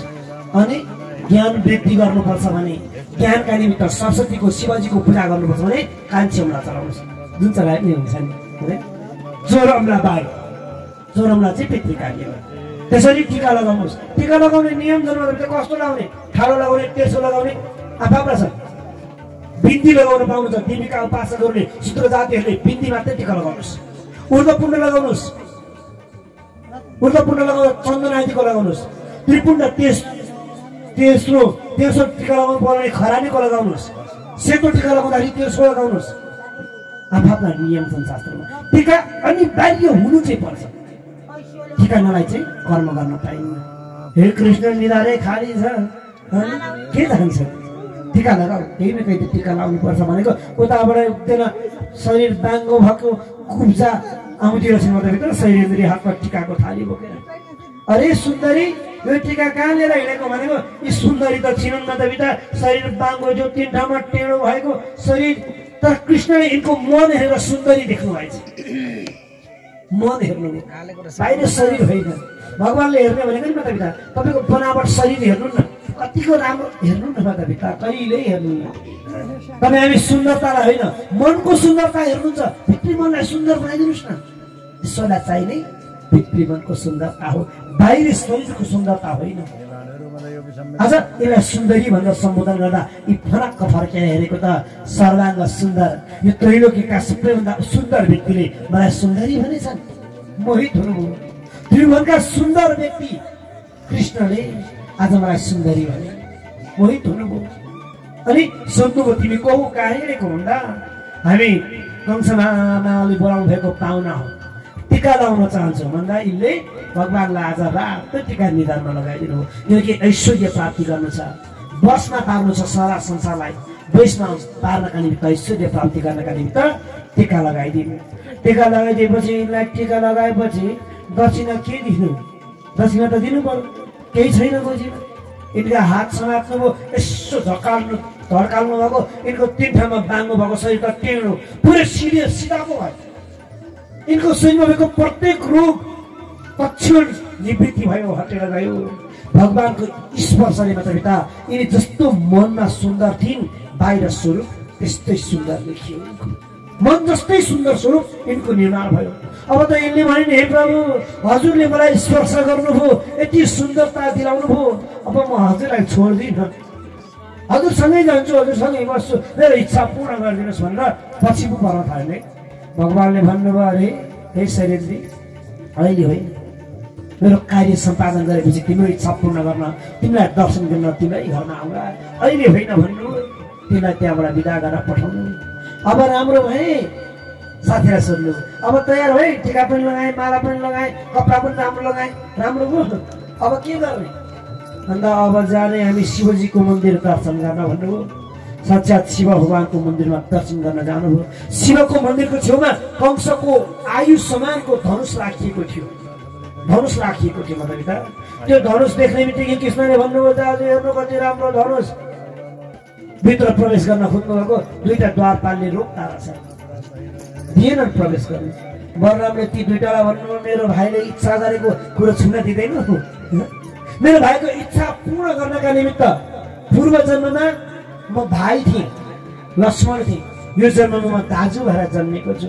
मेरो भाइको इच्छा पूर्ण होस्, जे इच्छा गर्छन् मेरो भाइले त्यो मैले पूर्ण गर्नुपर्छ भनेर ती दुईटालाई दुई मुक्का हान्नुभएको, उद्धार भए, हरेर जानुभयो।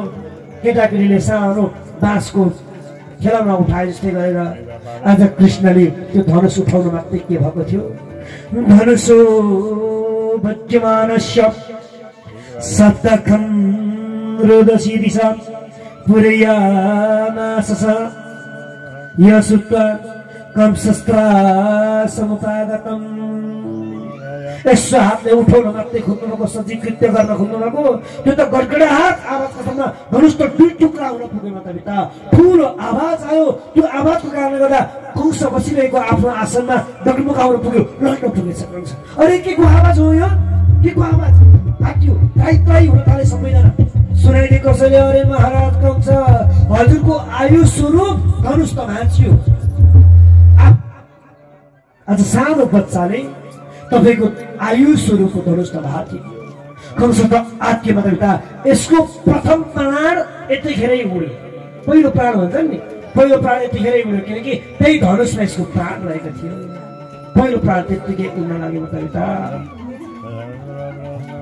तसर्थ आज कंस हाततिर लाग्यो कंसले बोलायो आफ्ना चारु मुष्टिकलाई कुबलया पीड नाम गरेको हात्तीलाई बोलायो द्वारमा उभि भनेर द्वारमा कुबलया पीड नामको हात्तीलाई पीड नाम गरेको हात्तीलाई द्वारमा उभिन लगायो अनि चारु र मुष्टिकलाई बोलाउन लाग्यो आएर यहाँ बस मनलाई युद्ध गर्नुपर्छ यदि त्यो भित्र प्रवेश गर्न आयो भने त्यसलाई जीवित नछोड्नु भनेर मातापिता तक्षण बोलाउन लाग्यो कृष्ण भगवानले आज धनुष भङ्ग गरेर त्यहाँबाट मल्ल भूमितर्फ प्रवेश गर्न थाल्नु मातापिता प्रवेश गर्न जानुभयो कंसका दरबारभित्र प्रवेश गर्न जानुभयो जब कंसका दरबारभित्र प्रवेश गर्न के जाँदै हुनुहुन्थ्यो बाटोमा कुबलया पीड नाम गरेको अत्यन्त प्रभावशाली बलशाली 10,000 हात्तीको भन्दा बढी बल भएको हात्ती राखिएको रहेछ त्यो हात्तीलाई मत्त बनाएर राखिएको रहेछ कृष्णलाई मार्न भनेर त्यो हात्तीले कृष्णलाई देख्ने बित्तिकै झम्टेर आयो युद्ध गर्न मार्न भनेर कृष्ण भगवान यसको टाङ मुनिबाट छिरेर पछाडिका खुट्टामा समातेर यसलाई पनि गत्त प्राण बनाइदिनु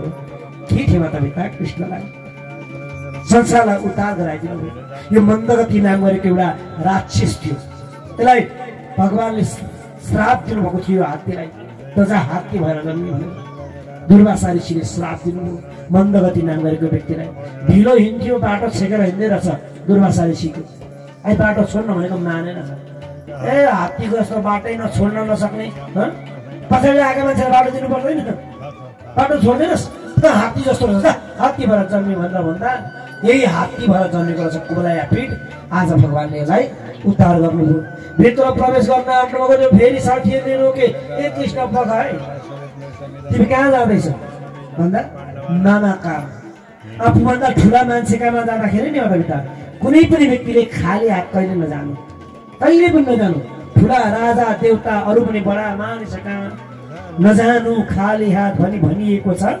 शास्त्रमा कहिले पनि आफूभन्दा ठुला व्यक्तिकामा जाँदा देवताकामा जाँदा मन्दिर देवालयमा जाँदा गुरुकामा जाँदा खाली हात कहिले नजानु केही न केही लिएरै जानु मातापिता जे भए पनि लिएर जानु अझ शास्त्रमा त के बताएको छ भने नि कुनै नारीले पुरुषले भन्दा नारीले मैले जस्तै बताए घर नारीको हुन्छ तपाईँ हामी कहीँ गएका छौँ कहीँबाट गएर फर्केर आउँदा आफ्नो घरमा जाँदा खाली हात कहिले नछिर्नु हातमा केही हुनै पर्छ नारी केही न केही लिएरै जानु तपाईँको हात खाली कहिले नहोस् जे लगे पनि हुन्छ जे आवश्यक पर्छ अर्थुक ढुङ्गा माटो जे लगे नि काम लाग्छ कुनै न कुनै तर खाली हातमा छिर्नु आफ्नो द्वारबाट मूल द्वारबाट अझ विशेष गृह प्रवेश गर्दा भन्नुहुन्छ नि गुरुहरूले नयाँ घर प्रवेश गर्दै हुनुहुन्छ भने त खाली हातमा छिर्नै भन्नुहुन्छ नि त्यो दिनदेखि गृह प्रवेश गरेका दिनदेखि खाली हात कहिले नछिर्नु केही न केही लिएरै छिर्नु आज त्यही भन्नुभयो कसरी खाली हात जान्छ मामालाई भेट्न जाने व्यक्ति खाली हात जान पाइन्छ केही न केही त लाग्नुपर्छ के लाने भन्नुभयो के लाने यहाँ आएपछि के लाने भनेको त्यही भर्खर हत्या गरिएको मारिएको त्यो गोलया पीड हात्तीको दारा खेल्नुभयो अनि तारै दारा कागमा बोक्नुभयो रक्ताम्य शरीर बनाएर गोलया पीडको हात्तीको मातापिता दारा बोकेर अब रङ्गभूमितर्फ आज प्रवेश गर्नुभयो मातापिता रङ्गभूमिभित्र प्रवेश गर्नुभयो रङ्गभूमिभित्र अनेक प्रकारका व्यक्तिहरू बस्नुभएको थियो सिद्धगणहरू बस्नुभएको थियो गोपिनीहरू बस्नुभएको थियो सुरवीर राजाहरू वरिपरि बस्नुभएको थियो आज कृष्ण आउँदैछन् भनेर कृष्णको दर्शन गर्न अनेक प्रकारका व्यक्तिहरू गोपीहरू बस्नुभएको थियो बलाहरू बस्नुभएको थियो नन्द बाबाहरू सबै कृष्णको प्रतीक्षा गरेर सबैजना बस्नुभएको थियो। कंस भोजराज कंस पनि बसेको थियो। जब कृष्ण द्वारबाट भित्र छिर्ने बित्तिकै एकजना कृष्णलाई मातापिता त्यहाँ बसेका प्रत्येक व्यक्तिले अनेक रूपमा देख्न थाले। के हो के रूपमा देखे भगवानलाई नै मातापिता तपाईँ हामी जुन रूपमा देख्दा पनि हुन्छ, जुन रूपमा देखे पनि हुन्छ। आजदेखि लागि मल्ला नाम सनिर्णिडम नरवरम स्त्रीणम स्मरो मूर्तिमान गोपानं सृजन सपाचिति भुजान शास्त्रास्तो पितृ शिशु मृत्यु भोजपते विराट विदुषां तत्त्वं परं योगिनो विष्णुनां परदेवेति विदितो रंगं गता साग्रजा। त्यहाँभित्र अनेक रूपमा देख्न थाले मातापिता। तपाईँ हामीले नवरस पढेका छौँ, काव्यमा शास्त्रमा 9वटा रस हुन्छन्, तर भागवतको यो एउटा श्लोकले 10 रस हालिदिएको छ। भक्ति रस शुद्ध राखिएको छ मातापिता। 10 रसले रौद्र, अद्भुत, श्रृङ्गार, हास्य, वीर, वात्सल्य, भयानक, विभत्स नाम गरेका नवरस अनि अन्तिममा भक्ति रस गरेर जम्मा 10 रस एउटै श्लोक। यस्तो काव्य यस्ता श्लोक नि कुनै पनि व्यक्तिले याभन्दा अर्को लेख्नै सकेको छैन। एउटै श्लोकमा एउटैमा 9 रसले युक्त भएको यति राम्रो श्लोक राखिएको छ। यो श्लोकको व्याख्या यति सजिलो छैन, यस्तो अद्भुत व्याख्या राखिएको छ एउटै श्लोकमा। त्यहाँ बसेका मल्लहरूले युद्ध गर्ने व्यक्तिहरूले भगवान कृष्णलाई युद्ध गर्न आएको लडाकु देख्न थाले। त्यहाँ बसेका अरू राजाहरूले हाम्रो शासक जस्तो देख्न थाले। नारीहरूले कामरूप देख्न थाले, भगवानलाई कामदेव आउनुभयो भित्र भनेर कामदेव देख्न थाले मातापिता। गोपीहरू हुनुहुन्थ्यो, आफ्नो साथी आफ्नो मित्र देख्न थाले। ठुला ठुला बाबा आमा बस्नुभएको थियो, बाबा आमाले यो त बच्चो हो हाम्रो छोरो हो भनेर बच्चाको रूपमा देख्न थाल्नुभयो। विष्णुहरूले हाम्रा देवता हुने नि भनेर देख्न थाले। योगीहरूले हाम्रो लागि ध्यानको परम तत्त्व यिनै हुन् भनेर देख्न थाले। सबैले आफ्ना गतिमा आफ्ना रूपमा भगवान कृष्णलाई देख्न थाले मातापिता। कृष्ण एउटा प्रवेश गर्नुभएको। तपाईँ भगवानलाई देख्छौँ नि, कसैले राम भनेर पुकार्छौँ, कसैले कृष्ण भनेर पुकार्छौँ, कसैले विष्णु भन्छौँ, कसैले दुर्गा भन्छौँ।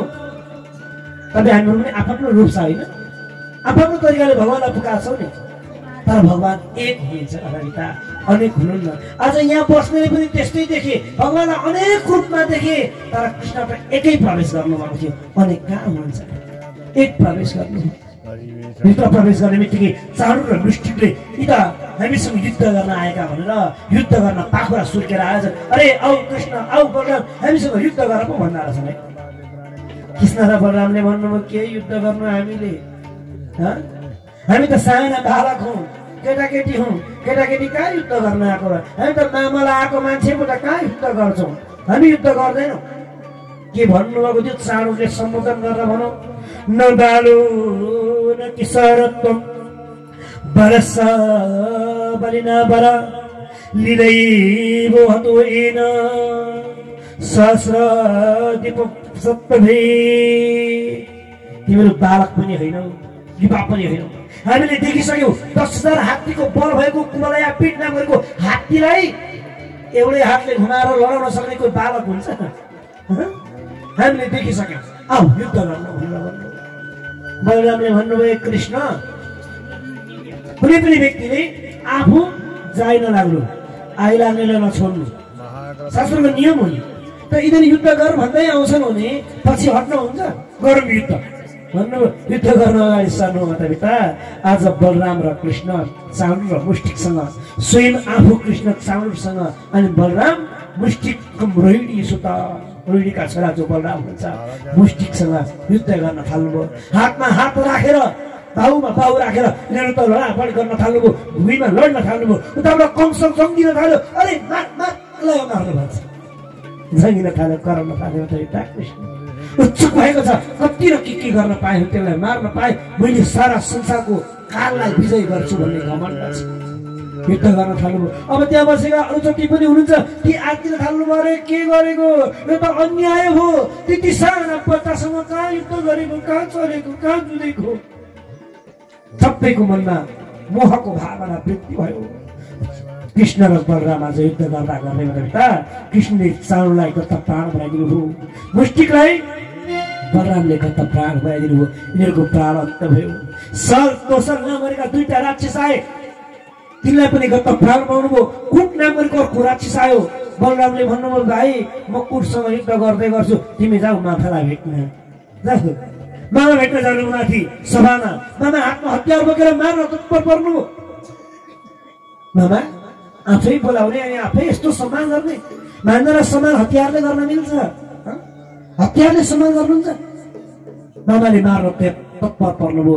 तरबार वरिपरि घुमाइ घुमाइ मार्न प्रयास गर्न थाल्नुभयो। कृष्ण झुक्क्याएर मामाका पछाडि जानुभयो अनि चोटामा कपालमा समात्नु। अनि कपालमा समातेर भन्न थाल्नु मामा हजुरले धेरै अत्याचार गर्नुभयो, अब हजुरको दिन पूर्ण भयो, हजुरले यो लोक छोडेर जाने बेला भइसकेको छ मामा भन्नुभयो। कपालमा समातेर रङ्गभूमिमा लडाउन पुग्नु हो माता पिता, तल बचार्नुभयो। रङ्गभूमिमा पछाडि नपुग्यो। कंस विफल भयो, आत्तिनु लाग्यो। कंसका छातीमा बस्नुभयो अनि भन्न लाग्नुभयो मामा आज गरेको अत्याचारले होइन, यहाँभन्दा अगाडि गरेको अत्याचारले होइन। जुन दिन मेरी आमा नवविवाहित जोडी हुनुहुन्थ्यो त्यतिखेर लक्ष्मी र विष्णु समान मेरा बाबा आमालाई मेरी आमाको चुल्ठोमा समातेर मेरी आमालाई तपाईँले भुइँमा लडाउनु भएको थियो। नारीका चुल्ठामा नि माता पिता भगवानको बास हुन्छ। आज त्यसमा पनि विवाह भएको दिन मेरी आमाको चुल्ठोमा समातेर हजुरले अपमान गर्नुभएको थियो। त्यही अपमानको बदला आज म लिन आएको छु। आज 11 वर्षको उमेरमा हजुरसँग बदला लिन आएको छु भनेर कंसका चुल्ठोमा समातेर भुइँमा लडाउनु भयो अनि छातीमा बसेर वज्र समानका मुक्ति प्रहार गर्न थाल्नुभयो। कंस अचेत भयो माता पिता। भगवानले हानेको मूर्ति सहन सक्नुहुन्न। तक्षण भगवानले यसका छातीमा वज्र समानको मुखका प्रहार गरेर गत प्राण बनाउनु भयो। कंसको उद्धार गराइदिनु भयो। कंस रूपी घमण्डलाई मन रूपी भगवान कृष्णले आज अन्त्य गराउनु भयो। तपाईँ हाम्रा मनमा पनि कंस रूपी घमण्ड छ।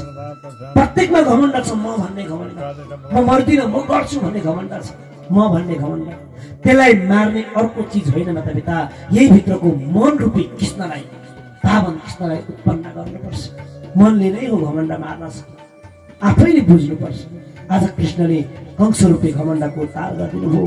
सम्पूर्ण त्रैतन चक्री देवताले माथिबाट पुष्प वृष्टि गर्न थाल्नुभयो। हे भगवान आज पृथ्वीको भार हरण गर्नका निमित्त दुष्ट कंसको उद्धार गर्नुभयो। माथिबाट पुष्प वृष्टि हुन थाले। कृष्णको जय जयकार हुन थाल्यो। कृष्ण कन्हैया लालको, पुराण पुरुषोत्तम भगवानको जय हो। कृष्ण काले नक्कले हो नक्कल पारा, सुरसय गोपिनिका सुनझारा।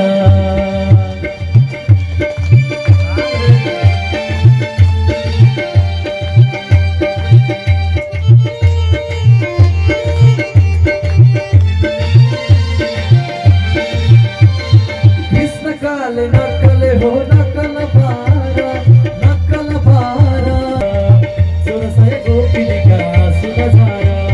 कृष्ण काले नक्कले हे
त्यसरी आज कंसको उद्धार गर्नुभयो।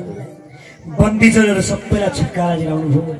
महाराज अक्रुरलाई बोलाएर अक्रोल महाराज आजदेखि राज्य हजुरले सञ्चालन गर्नुहोस्, हजुरको राज्य भन्नु। अक्रोलले भने महाराज होइन कृष्ण, राज्य त हजुर सञ्चालन गर्नुहोस्, हजुरले लिनुहोस्। अक्रोललाई भन्नुभयो हाम्रा बाबाहरूलाई श्राप लागेको छ, यदि महाराजले श्राप दिनुभएको छ यदुकुलले, म राज्य सञ्चालन गर्न सक्दिनँ, राज्य हजुर नै सञ्चालन गर्नुहोस्, हजुर नै लिनुहोस्। आज अक्रोललाई राजा बनाउनु भयो। अक्रोलका अनुमतिमा आफ्ना बन्दी भएका बाबा आमालाई पनि छुटकारा दिलाउनु भयो। जति भोजवंशीय कुकुरवंशीय जति पनि हुनुहुन्थ्यो सम्पूर्णलाई छुटकारा दिलाउनु भयो। आज बल्ल बल्ल बल्ल जन्मिएको दिनदेखि 11 वर्षका उमेरमा आमाले आज छोरो देख्न पाउनुभयो। देवकीले बल्ल बल्ल आफ्नो सन्तान देख्न पाउनुभयो 11 वर्षको उमेरमा। एउटा दुईटा होइन माता-पिता, 7 पटक गर्भधारण गर्नुभयो, 8औं गर्भसम्म गर्भधारण गर्नुभयो। कुनै सन्तानलाई मजाले काखमा राखेर स्तनपान गराउनु भएको थिएन। आज यतिखेर बल्ल बल्ल बल्ल सन्तान जन्मिएको 11 वर्षको उमेरमा भगवान कृष्णलाई आफ्नो छोरा भनेर काखमा राख्न पाउनुभयो। सोच्नुहोस् त त्यो आमालाई कस्तो पीडा भयो होला। आफ्नै सन्तानलाई आफ्नो भन्न नपाउनु, आफ्नो छोरो भन्न नपाउनु, कति पीडा भएको थियो, कस्तो अलौकिक भएको थियो माता-पिता। आज बल्ल बल्ल बल्ल कृष्णलाई आफ्ना काखमा राखेर भगवानलाई राग प्यार गर्न थाल्नु, स्तनपान गराउन थाल्नु। बाबाले भन्नु बाबु ठुलो भएछौ, के कति पढ्यौ, के कति गर्यौ। बाबाले सुन्ने, के पढ्यौ बाबु, के गर्यौ यतिखेरसम्म। तब बाबाले त्यसो भन्दा के पढ्नु बाबा, केही पढेको छैन, मैले गाई चराउन जाने, गाई चराउन जानेको छु, पढ्नु कहाँ पढ्नु, पढेको छैन। बाबालाई साह्रै दया लाग्यो, बाबा त्यसो भए अब पढ्न जानुपर्छ, पढ्नुपर्छ, नपढिकन हुँदैन, पढ्नुपर्छ तिमी। बाबालाई थाहा भएन कि मेरा छोरा ईश्वर हुन् भन्ने कुरो बिर्सिनुभयो। जसलाई पनि मोह समात्छ नि माता-पिता, मायाले समातेपछि तपाईँ सबै कुरा बिर्सिन पुग्छौँ। मायाले समातेपछि सबै कुरा बिर्सिन्छ। त्यसर्थ थाहा भएन, मायाको कारणले गर्दा सब बिर्सिनुभयो। यिनै ईश्वर हुन् भन्ने कुरो बिर्सिनुभयो। आज पढ्न पठाउनुभन्दा अगाडि यिनको व्रतबन्ध संस्कार गर्नुपर्छ भनेर यज्ञ पवित्र संस्कार प्रारम्भ हुन लागे। आज द्विजाति संस्कार प्रारम्भ हुन लागे।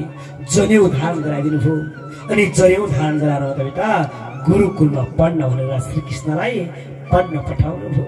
गुरुकुलमा पठाउनु भयो। शान्ति पनि गुरुको आश्रममा आज गुरुलाई उज्जैन भन्ने स्थानमा पठाउनु। जानुभयो कृष्ण भगवान गुरुकुल पढ्नका निमित्त, जसका मुखबाट यो सारा संसार भएको ज्ञान प्राप्त छ। 4 वेद जसको माध्यमबाट निर्माण भएको छ, सर्वशास्त्र जसका नाममा मात्रै राखिएको छ, तिनै ईश्वर आज गुरुकुलमा पढ्न भनेर जानु। मैले हिजो हजुरलाई भनिसकेको छु, विद्यार्थीले नि एउटा विद्यार्थीले कुनै शिक्षकलाई, हुन त तपाईँ हामी अहिले ठुला भएका छौँ, घरमा शिक्षक बोलाइ बोलाइ पढाउँछौँ नि। तपाईँका घरमा आएर शिक्षा दिनुहुन्छ कुनै गुरुले भने ती गुरुको सम्मान तपाईँले कहिल्यै गर्न सक्नुहुन्न। त्यो विद्यार्थीले सम्पत्तिको आधारमा गुरुलाई बोलाएर यदि कुनैले पढाउनुहुन्छ भने नि त्यो गुरुले कदाचित दिएको ज्ञानमा तपाईँलाई सम्मान हुँदैन। 5 पाण्डवले गुरुकुलमा गएर पढे, कौरवहरूले गुरुलाई घरमा ल्याएरै पढे।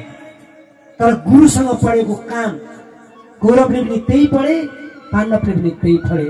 तर पाण्डवले पढेको ज्ञान उनीहरूलाई काम लाग्ने भयो। कौरवले आफ्नै गुरुले दिएको ज्ञान दुष्ट स्वभाव मान्ने, किनकि गुरुको सम्मान भएन भने नि अहिले पाएको ज्ञान पठाउन प्राप्त हुँदैन। आज कृष्ण भगवान सर्वेश्वरलाई जान्नुहुन्थ्यो, गुरुलाई बोलाउन पनि सक्नुहुन्थ्यो। एकचोटि भन्दा इसारा गर्दा गुरु आउनुहुन्थ्यो पनि होला, तर गुरुकुलमा पढ्न जानुभयो। आज शान्ति पनि गुरुकुलमा पढ्न जानुभयो। उज्जैन भन्ने स्थानमा गएर गुरुकुलमा बसेर पढ्न थाल्नुभयो। केवल 60 दिनसम्म, 64 दिन 60-64 दिन गुरुकुलमा पढ्न बस्नुभयो। त्यति 64 दिनमा 64 विद्या जति पनि कला, जति पनि शास्त्र, सबै सम्पूर्ण कुरा याद गर्नु माता-पिता। एक दिन एउटा शास्त्र पढ्ने, त्यो शास्त्र एकै दिनमा याद गरेर बुझाइदिनुहुन्थ्यो। गुरु धन्य हुनुभयो यस्तो शिष्य पाउँदाखेरि, यति धन्य हुनुभयो। जुन शास्त्र पढायो त्यही शास्त्र आज एकै दिनमा पढेर सुनाइदिन्छ। म धन्य भएँ, किनकि यस चराचरको अधिपति जसबाट यो शास्त्र प्राकट्य छन्, यी शास्त्र ज्ञानका अधिपति मालिकै मसँग पढ्न आउँछन् भने त्यो गुरुलाई कति आनन्द होला। आज गुरुले अत्यन्त प्रसन्नका साथमा गुरुले ज्ञान दिनुभयो। 64 दिनमा 64 कला पूर्ण भयो। सम्पूर्ण ज्ञान जति पनि कला छन्, जति पनि ज्ञान छन्, भगवानलाई सम्पूर्ण सिकाइदिनु हो। जान्नु भएको थियो, केवल स्मरण गराइदिनु हो। गुरुले स्मरण गराइदिनु, फेरि एकचोटि सम्झाइदिनु हो। गुरुले भन्नुभयो बाबु अब त मसँग भएको ज्ञान बाँकी नै छैन। यस संसारमा भएको कुनै ज्ञान हजुरलाई दिन बाँकी छैन। अब ज्ञान बाँकी छैन, हजुरको विद्या पूर्ण भइसक्यो। कृष्णले भन्नुभयो त्यसो भए मेरो बिदा हुने बेला भयो। त ज्ञानै सक्यो भने गुरुसँग भएको ज्ञान सकिएपछि म यहाँ बसेर हुँदैन, मैले जानुपर्छ। गुरुदेव मलाई बिदा दिनुहोस्, मेरो विद्या पूर्ण भयो भने म हजुरलाई गुरु दक्षिणा दिन चाहन्छु। भन्नुहोस् के गुरु दक्षिणा दिउँ? तपाईँ जे भन्नुहुन्छ त्यो गुरु दक्षिणा दिन तयार छु, माग्नुहोस् गुरु दक्षिणा। गुरुले भन्नुभयो बाबु मैले मागेको कुरो दिन्छौ? मैले मागेको कुरो दिन्छौ भने नि तिमी मेरा आँखाको सामुन्ने सधैँभरि बसिराख, मलाई छोडेर कहीँ नजाऊ। सधैँभरि मेरा आँखाको सामुन्ने बसिराख। गुरुले त्यसो भन्दा कृष्णले भन्नुभयो अरे महाराज त्यो त कहाँ सम्भव हुन्छ? म हजुरका आँखा अगाडि बसिराखेँ भने हजुरले दिएको ज्ञान कहाँ प्रयोग गर्नु? शिक्षालाई कुनै पनि गुरुले आफ्ना विद्यार्थीलाई आफ्नै आँखा अगाडि राखिरहनु भयो भने त्यो विद्यार्थीले कहाँ प्रयोग गर्न पाउँछ ज्ञान? हजुरले दिएको ज्ञान प्रयोग गर्ने स्थान चाहिएन, कहाँ प्रयोग गर्नु? मलाई ज्ञान प्रयोग गर्ने जान दिनुहोस्, मैले जानुपर्छ। अब गुरुका आँखाभरि आँसु बग्न थाल्नु बाबु। एउटा छोरो थियो मेरो, त्यो छोरो स्नान गर्न भनेर गएको थियो, फर्केर आएन। त्यो छोरोको विरहमा बसिरहेको बेलामा तिमी आयौ, छोराको मोह पनि भुलाइदेऊ। आज मलाई छोडेर जाँदा म कसका मुख हेरेर बाँच्न सक्छु? अब ईश्वर स्वरूप तिमीलाई म कसरी विदा गर्न सक्छु? एउटा छोरो थियो, त्यो पनि फर्केर आएन। मन भुलाउने स्वयं भगवान ईश्वर स्वरूप तपाईँ आउनु भएको थियो। अब छोडेर गएपछि म के बाँच्न सकौँला, कसरी बाँच्न सकौँ? रुन पठाल्नु। गुरुलाई भन्नुभयो गुरु पखाउनुहोस्, हजुरलाई गुरु दक्षिणा के दिनुपर्ने मैले जाने। भन्नुभयो दाजुलाई भन्नुभयो दाजु हिँड्नुहोस्, हामी गुरुका छोरालाई खोज्न जानुपर्छ भन्दै हर समुद्रमा जानुभयो। र समुद्रलाई भन्नुभयो हे समुद्र मेरा गुरुका छोरा नुहाउन आएका थिए खोइ। समुद्रले भने महाराज नुहाउन आएको त थाहा थियो, त्यस पछाडि पानीभित्र एउटा शङ्खासुर नामको राक्षस बस्छ, त्यसले खायो कि म जान्दिनँ। भित्र जानुभयो शङ्खासुरलाई गएर भन्नुभयो शङ्खासुर मेरा गुरुको छोरा निकाल खोइ। भन्दा महाराज तिमीलाई त मैले ग्रहण गरिसकेँ, खाइसकेँ, मैले ग्रहण गरिसकेँ। अत्यन्त क्रोधित हुनु मारेर तत्पर पर्नुभयो। शङ्खासुरले भन्नुभयो महाराज के मलाई मार्दा तपाईँको गुरुको पुत्र जीवित भएर आउँछन्? त मलाई मार्दा हजुरका गुरुका पुत्र जीवित भएर आउँछन् भने मार्नुहोस्। कस्तो राम्रो शब्द छ। कसैले गल्ती कर्म गरिसक्यो, उपद्रो भइसक्यो, ल त्यसलाई कुर्ता त्यो बनिन्छ भने कुट्नुहोस् त। बनिन्छ? बनिँदैन नि त किन कुटेर त्यसलाई पनि दुःख दिनुहुन्छ? तपाईँको हातलाई किन दुःख दिनुहुन्छ? बनिन्छ भने गर्नुहोस् न, बनिँदैन भने सम्बन्ध किन चिस्याउनुहुन्छ? किन मार्नुहुन्छ मलाई? बरु उपाय सिकाइदिन्छु, तपाईँ गुरुपुत्र बाँच्ने उपाय सिकाइदिन्छु। आज एउटा पाञ्चजन्य नाम गरेको शङ्ख भगवान कृष्णलाई शङ्खासुरले हातमा हालिदियो। भन्यो महाराज यो शङ्ख अत्यन्त अद्भुत छ, यदि तपाईँले यो शङ्ख लगेर संयमनी पुरी यमराजका पुरीमा गएर बजाइदिनु भयो भने यो शङ्खका प्रभावले तपाईँका गुरुपुत्र जीवित भएर आउँछन्। तसर्थ यो शङ्ख लगेर बजाइदिनुहोस् भनेर गुरुलाई आज हातमा शङ्खासुरले कृष्णका हातमा पाञ्चजन्य शङ्ख हालिदियो।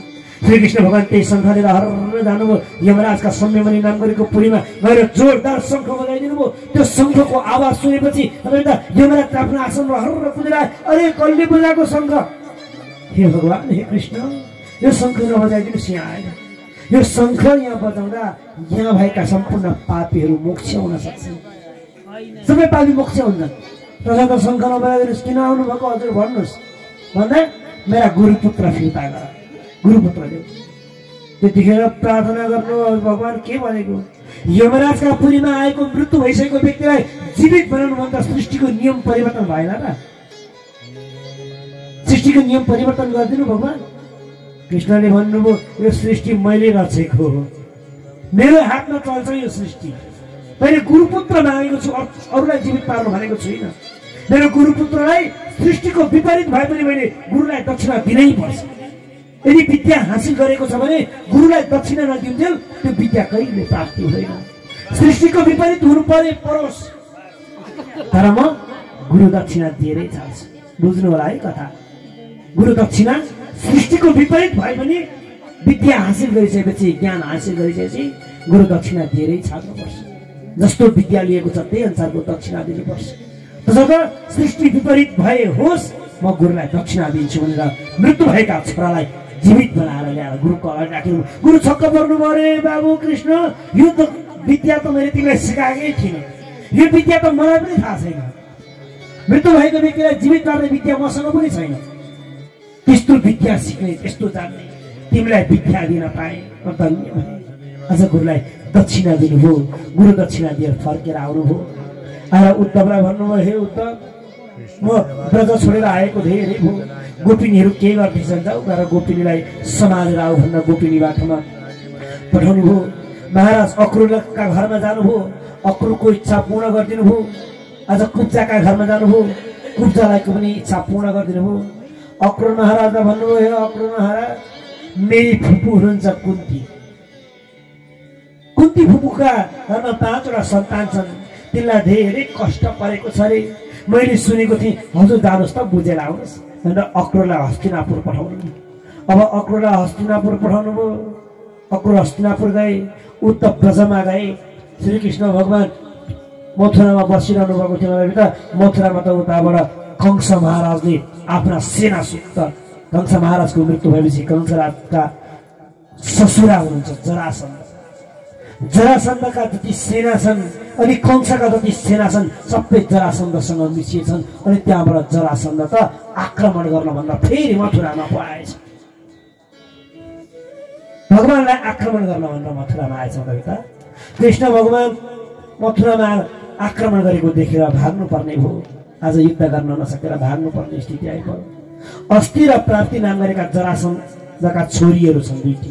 कंसका पत्नी हुने। कंसको मृत्यु हुने बित्तिकै गएर सुनाएछन्, हजुरको ज्वाइँ त एउटा बच्चाले मारो, कृष्णले मारो भनेर। सेना शुद्ध गएर अब जरासन्ध अत्यन्त क्रोधित थियो, युद्ध गर्न भनेर आएछ, मार्न कृष्णलाई भनेर। आफ्नो अक्षौणी 23 अक्षौणी सेना लिएर आएछ। कृष्णले सोच्नुभयो, मैले जरासन्धलाई अहिले मारे भने पृथ्वीको भार त हर्किँदैन, यसलाई मार्न हुँदैन।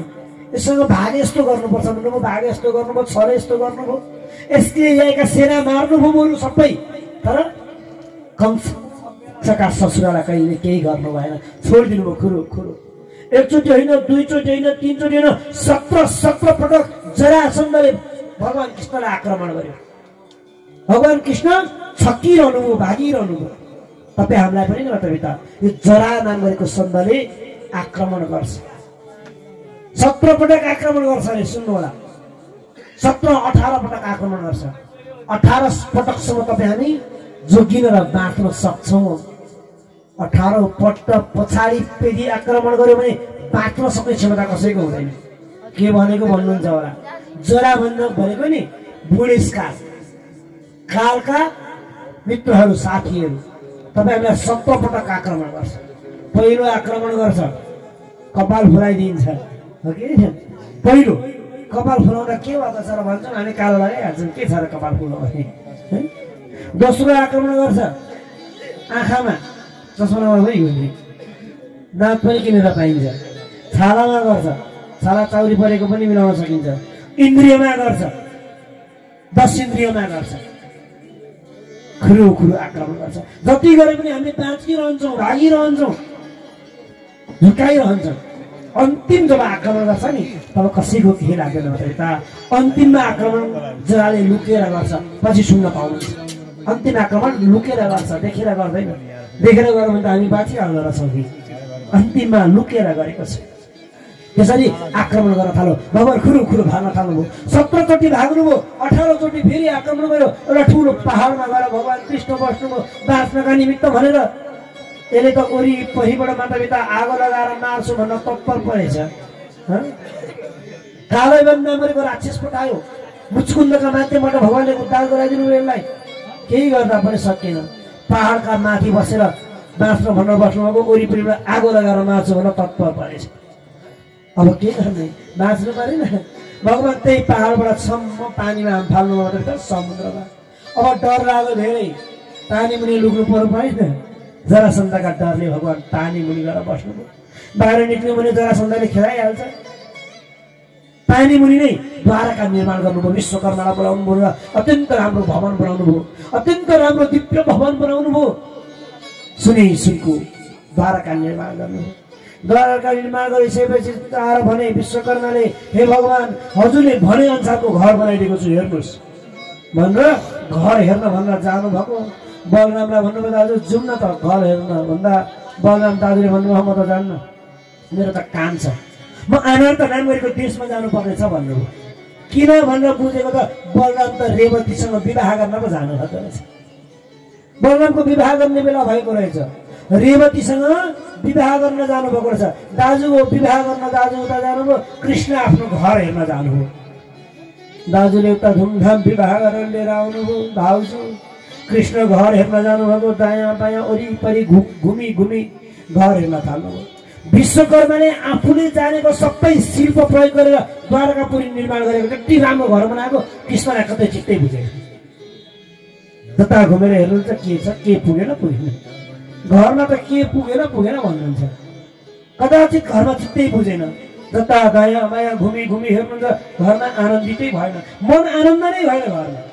के गर्नु कसो गर्नु खटपट खटपट खटपट हुँदै थियो। उताबाट एकजना ब्राह्मण आएछन्, खोज्दै ब्राह्मण आएछन्। यहाँ भगवान कृष्ण कहाँ हुनुहुन्छ, कृष्ण खोज्दै आएको भन्दै। अरे किन खोज्यो मलाई, कसैले नदेख्ने ठाउँमा म लुकेको पानीभित्र, किन खोज्यो भन्नुभएको। तपाईँका नाममा एउटा चिठी आएको छ भन्दा रहेछन्। चिठी पठायो कसले? अरे मेरो नाममा चिठी कसले पठायो भनेर चिठी यसो खोलेर हेर्नुभएको मातापिता। त्यो चिठी त मातापिता विदर्भ नाम गरेको देशबाट पो आएको रहेछ। विदर्भ नाम गरेको देशबाट एउटी कन्याले चिठी लेखेकी रहेछ। चिठी यसो खोलेर पढ्नुभएको, लेखेको रहेछ त्यहाँ, श्रुत्वा गुणं भुवन सुन्दर श्रीवतान्ते निर्विश्यकर्ण विवरे हरतुङ्गतापं रूपं दृशादृशमतामखिलार्थलाभं तयच्युतापि सति चित्रमपत्रमं मे। मैले सुनेको, हेर्नै चिठीमा लेखेको थियो, मैले सुनेको यो संसारको सबैभन्दा सुन्दर राम्रो व्यक्ति हजुर हुनुहुन्छ अरे। हजुरको गुणगान सुनेर मैले मन भने हजुरलाई पत्रिका रूपमा वर्णन गरिसकेको छु। हजुरले म कस्ती छु भन्नुहुन्छ होला, म पनि मेरो रूप र शील गुणमा म पनि उत्तम छु, राम्रै छु। विदर्भ देशकी कन्या हुँ म। मेरा दाजु रुक्मी आदि गरेका 4 भाइ दाजु हुनुहुन्छ। मेरा दाजुले मेरो विवाह चिठी रे शिशुपालसँग कृष्ण कन्हैयाको त्यसरी चिठी पठाइएको थियो मातापिता। रुक्मिणीले पठाएकी रहेछन् चिठी। मेरो विवाह गर्न तयार पार्नु भएको छ शिशुपालसँग। मैले हजुरलाई मनमनै वर्णन गरिसकेको छु। मन एउटालाई शरीर अर्कालाई दिन राम्रो हुँदैन। यदि हजुरले मलाई विवाह गर्नु भएन भने मैले प्राण त्याग गर्ने भन्दा अर्को विकल्प छैन। हाम्रो कुलदेवीको पूजा गर्न जाने चलन छ, त्यतिखेर मलाई हरण गर्नुहोला भनेर यिनले चिठी पठाएकी रहेछन्। चिठी पढेपछि कृष्णलाई थाहा भयो घर किन नराम्रो लागेको भनेर। घर भनेको नि माता नारीको हुन्छ। त घरमा नारी छैनन् भने नि, जुन घरमा नारी, जुन घरमा आमा हुनुहुन्न नि, त्यो घरलाई घर भनिँदैन माता-पिता, घर होइन त्यो। अझ घरमा नारी नै छैनन्, पत्नी नै छैनन्, आमै हुनुहुन्न भने त्यो घर के घर? तसर्थ कृष्णलाई आफू त्यत्रो राम्रो घर चित्त बुझेको थिएन। आज यिनको चिठी सुन्ने बित्तिकै भगवानलाई पनि खटपट भयो। त्यो रात्रि त्यत्तिकै कतिखेर बित्यो थाहा भएन। भोलिपल्ट बिहान आफ्ना घोडाहरू तयार पार्नुभयो, 4वटा घोडा युक्त भएको र तयार पार्नुभयो। शैप्य, सुग्रीव, मेघ पुष्पक र बलाहाक नाम गरेका घोडालाई तयार पार्नुभयो र आफू सारथीलाई पनि नभनिकन आफै रथ हाकेर कुण्डिन पुलतर्फ प्रस्थान गर्नुभयो, विदर्भ नगरतर्फ प्रस्थान गर्नुभयो। यता रुक्मिणी माता पिता आज मेरो विवाह हुने दिन। यदि भगवान मलाई लिन आउनु भएन भने कुन गति हुन्छ होला? मेरो कुन गति हुन्छ होला? मेरो विवाह त्यही चेली नरे शिशुपालसँग भयो भने मेरो कुन गति हुन्छ होला? मैले प्राण त्याग गर्ने भन्दा अर्को विकल्प के होला? यिनको मन एकदम दुविधा भएको छ। कुलदेवीको पूजा गर्न भनेर गइन् माता पिता, हातमा थाली बोकेर हाम्रो पनि यहाँ कुलदेवीको पूजा गर्न भनेर आउँदै हुनुहुन्छ रुक्मिणी। माता रुक्मिणीको आगमन हुन लागिरहेको छ। हाम्रो रुक्मिणीको झाँके तयार पार्दै हुनुहुन्छ भन्ने सुनेको छु मैले। र रुक्मिणी मातालाई यता ल्याइदिनु होला। तयार पारिसक्नु भएको छ भने पहिला तयार पार्नु भएको छ भने बेहुलीलाई यानि कि रुक्मिणीलाई ल्याइदिनु होला, अगाडि उभ्याइदिनु होला। हातमा पूजाको थाली बोकेर रुक्मिणी माता आउँदै हुनुहुन्छ। रुक्मिणी माता पूजाको थाली बोकेर आज पूजा गर्न भनेर मन्दिरमा जानुभएको छ। मन्दिर छैन। जति मन्दिर गए पनि के गर्नु माता पिता, यति मन धीर भएन भने नि तपाईँ मन्दिर भन्छ भने के हो मन्दिर भनेको भन्दा तपाईँमा मन स्थिर हुने ठाउँ मन्दिर। मन्दिरमा पुग्दा पनि चञ्चल चञ्चल के गरौँ कसो गरौँ भयो भने किन जानु मन्दिर? मन्दिर भनेको स्थिर हुने ठाउँ। आज रुक्मिणीको मन धीर छैन, मन धेरै चञ्चल छ। के गरौँ कसो गरौँ भएको छ, मनमा उत्सुकता छ। यदि भगवान आउनु भएन भने के हुन्छ होला मेरो गति भनेकी छन्, आत्तिकी छन्। गुरुले पूजा गर्न लगाउनुहुन्छ, यस्तो गर भन्नुहुन्छ। यिनले अर्कै कर्म गर्छिन् माता पिता, यिनले अर्कै कर्म गर्छिन्। यिनको मन साह्रै चञ्चल भएको छ। साह्रै चञ्चल भएर यिनी साखीहरूलाई भनिरहेका छन्, हे सखी हो आज मेरो विवाह हुन आँट्दैछ, के गरौँ भनेर आत्तिरहेकी छिन्। विवाह भयो भने के गर्ने भनेर आत्तिरहेकी छिन्। पूजा गर्ने मन छैन। उताबाट कृष्ण भगवान आउनु माता पिता, कृष्ण भगवान हरण गर्न भनेर आउँदै हुनुहुन्छ। रुक्मिणी माताको जय हो। रुक्मिणीले आएर पूजा गर्न खोज्दै हुनुहुन्छ। कुलदेवीको पूजा तयार गर्दै हुनुहुन्छ।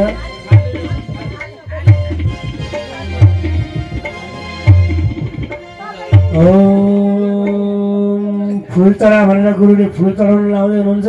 यतापट्टि यता गणेशजीमा पूजा गर्नु।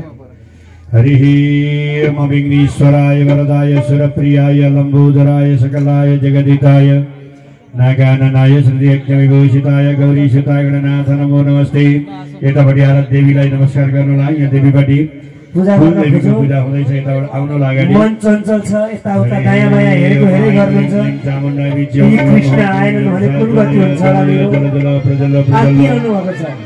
पूजा गर्नलाई मन साह्रै चञ्चल पूजा गरेर यता आउनुलाई घुम्नु होला र कृष्णलाई पनि उहाँलाई ल्याइदिनु होला। पूजा गर्दै आएर हरण गर्नुहुन्छ उहाँले र गएर धुमधामसँग हाम्रो विवाहको कार्यक्रम हामी अगाडि बढाउनेछौँ।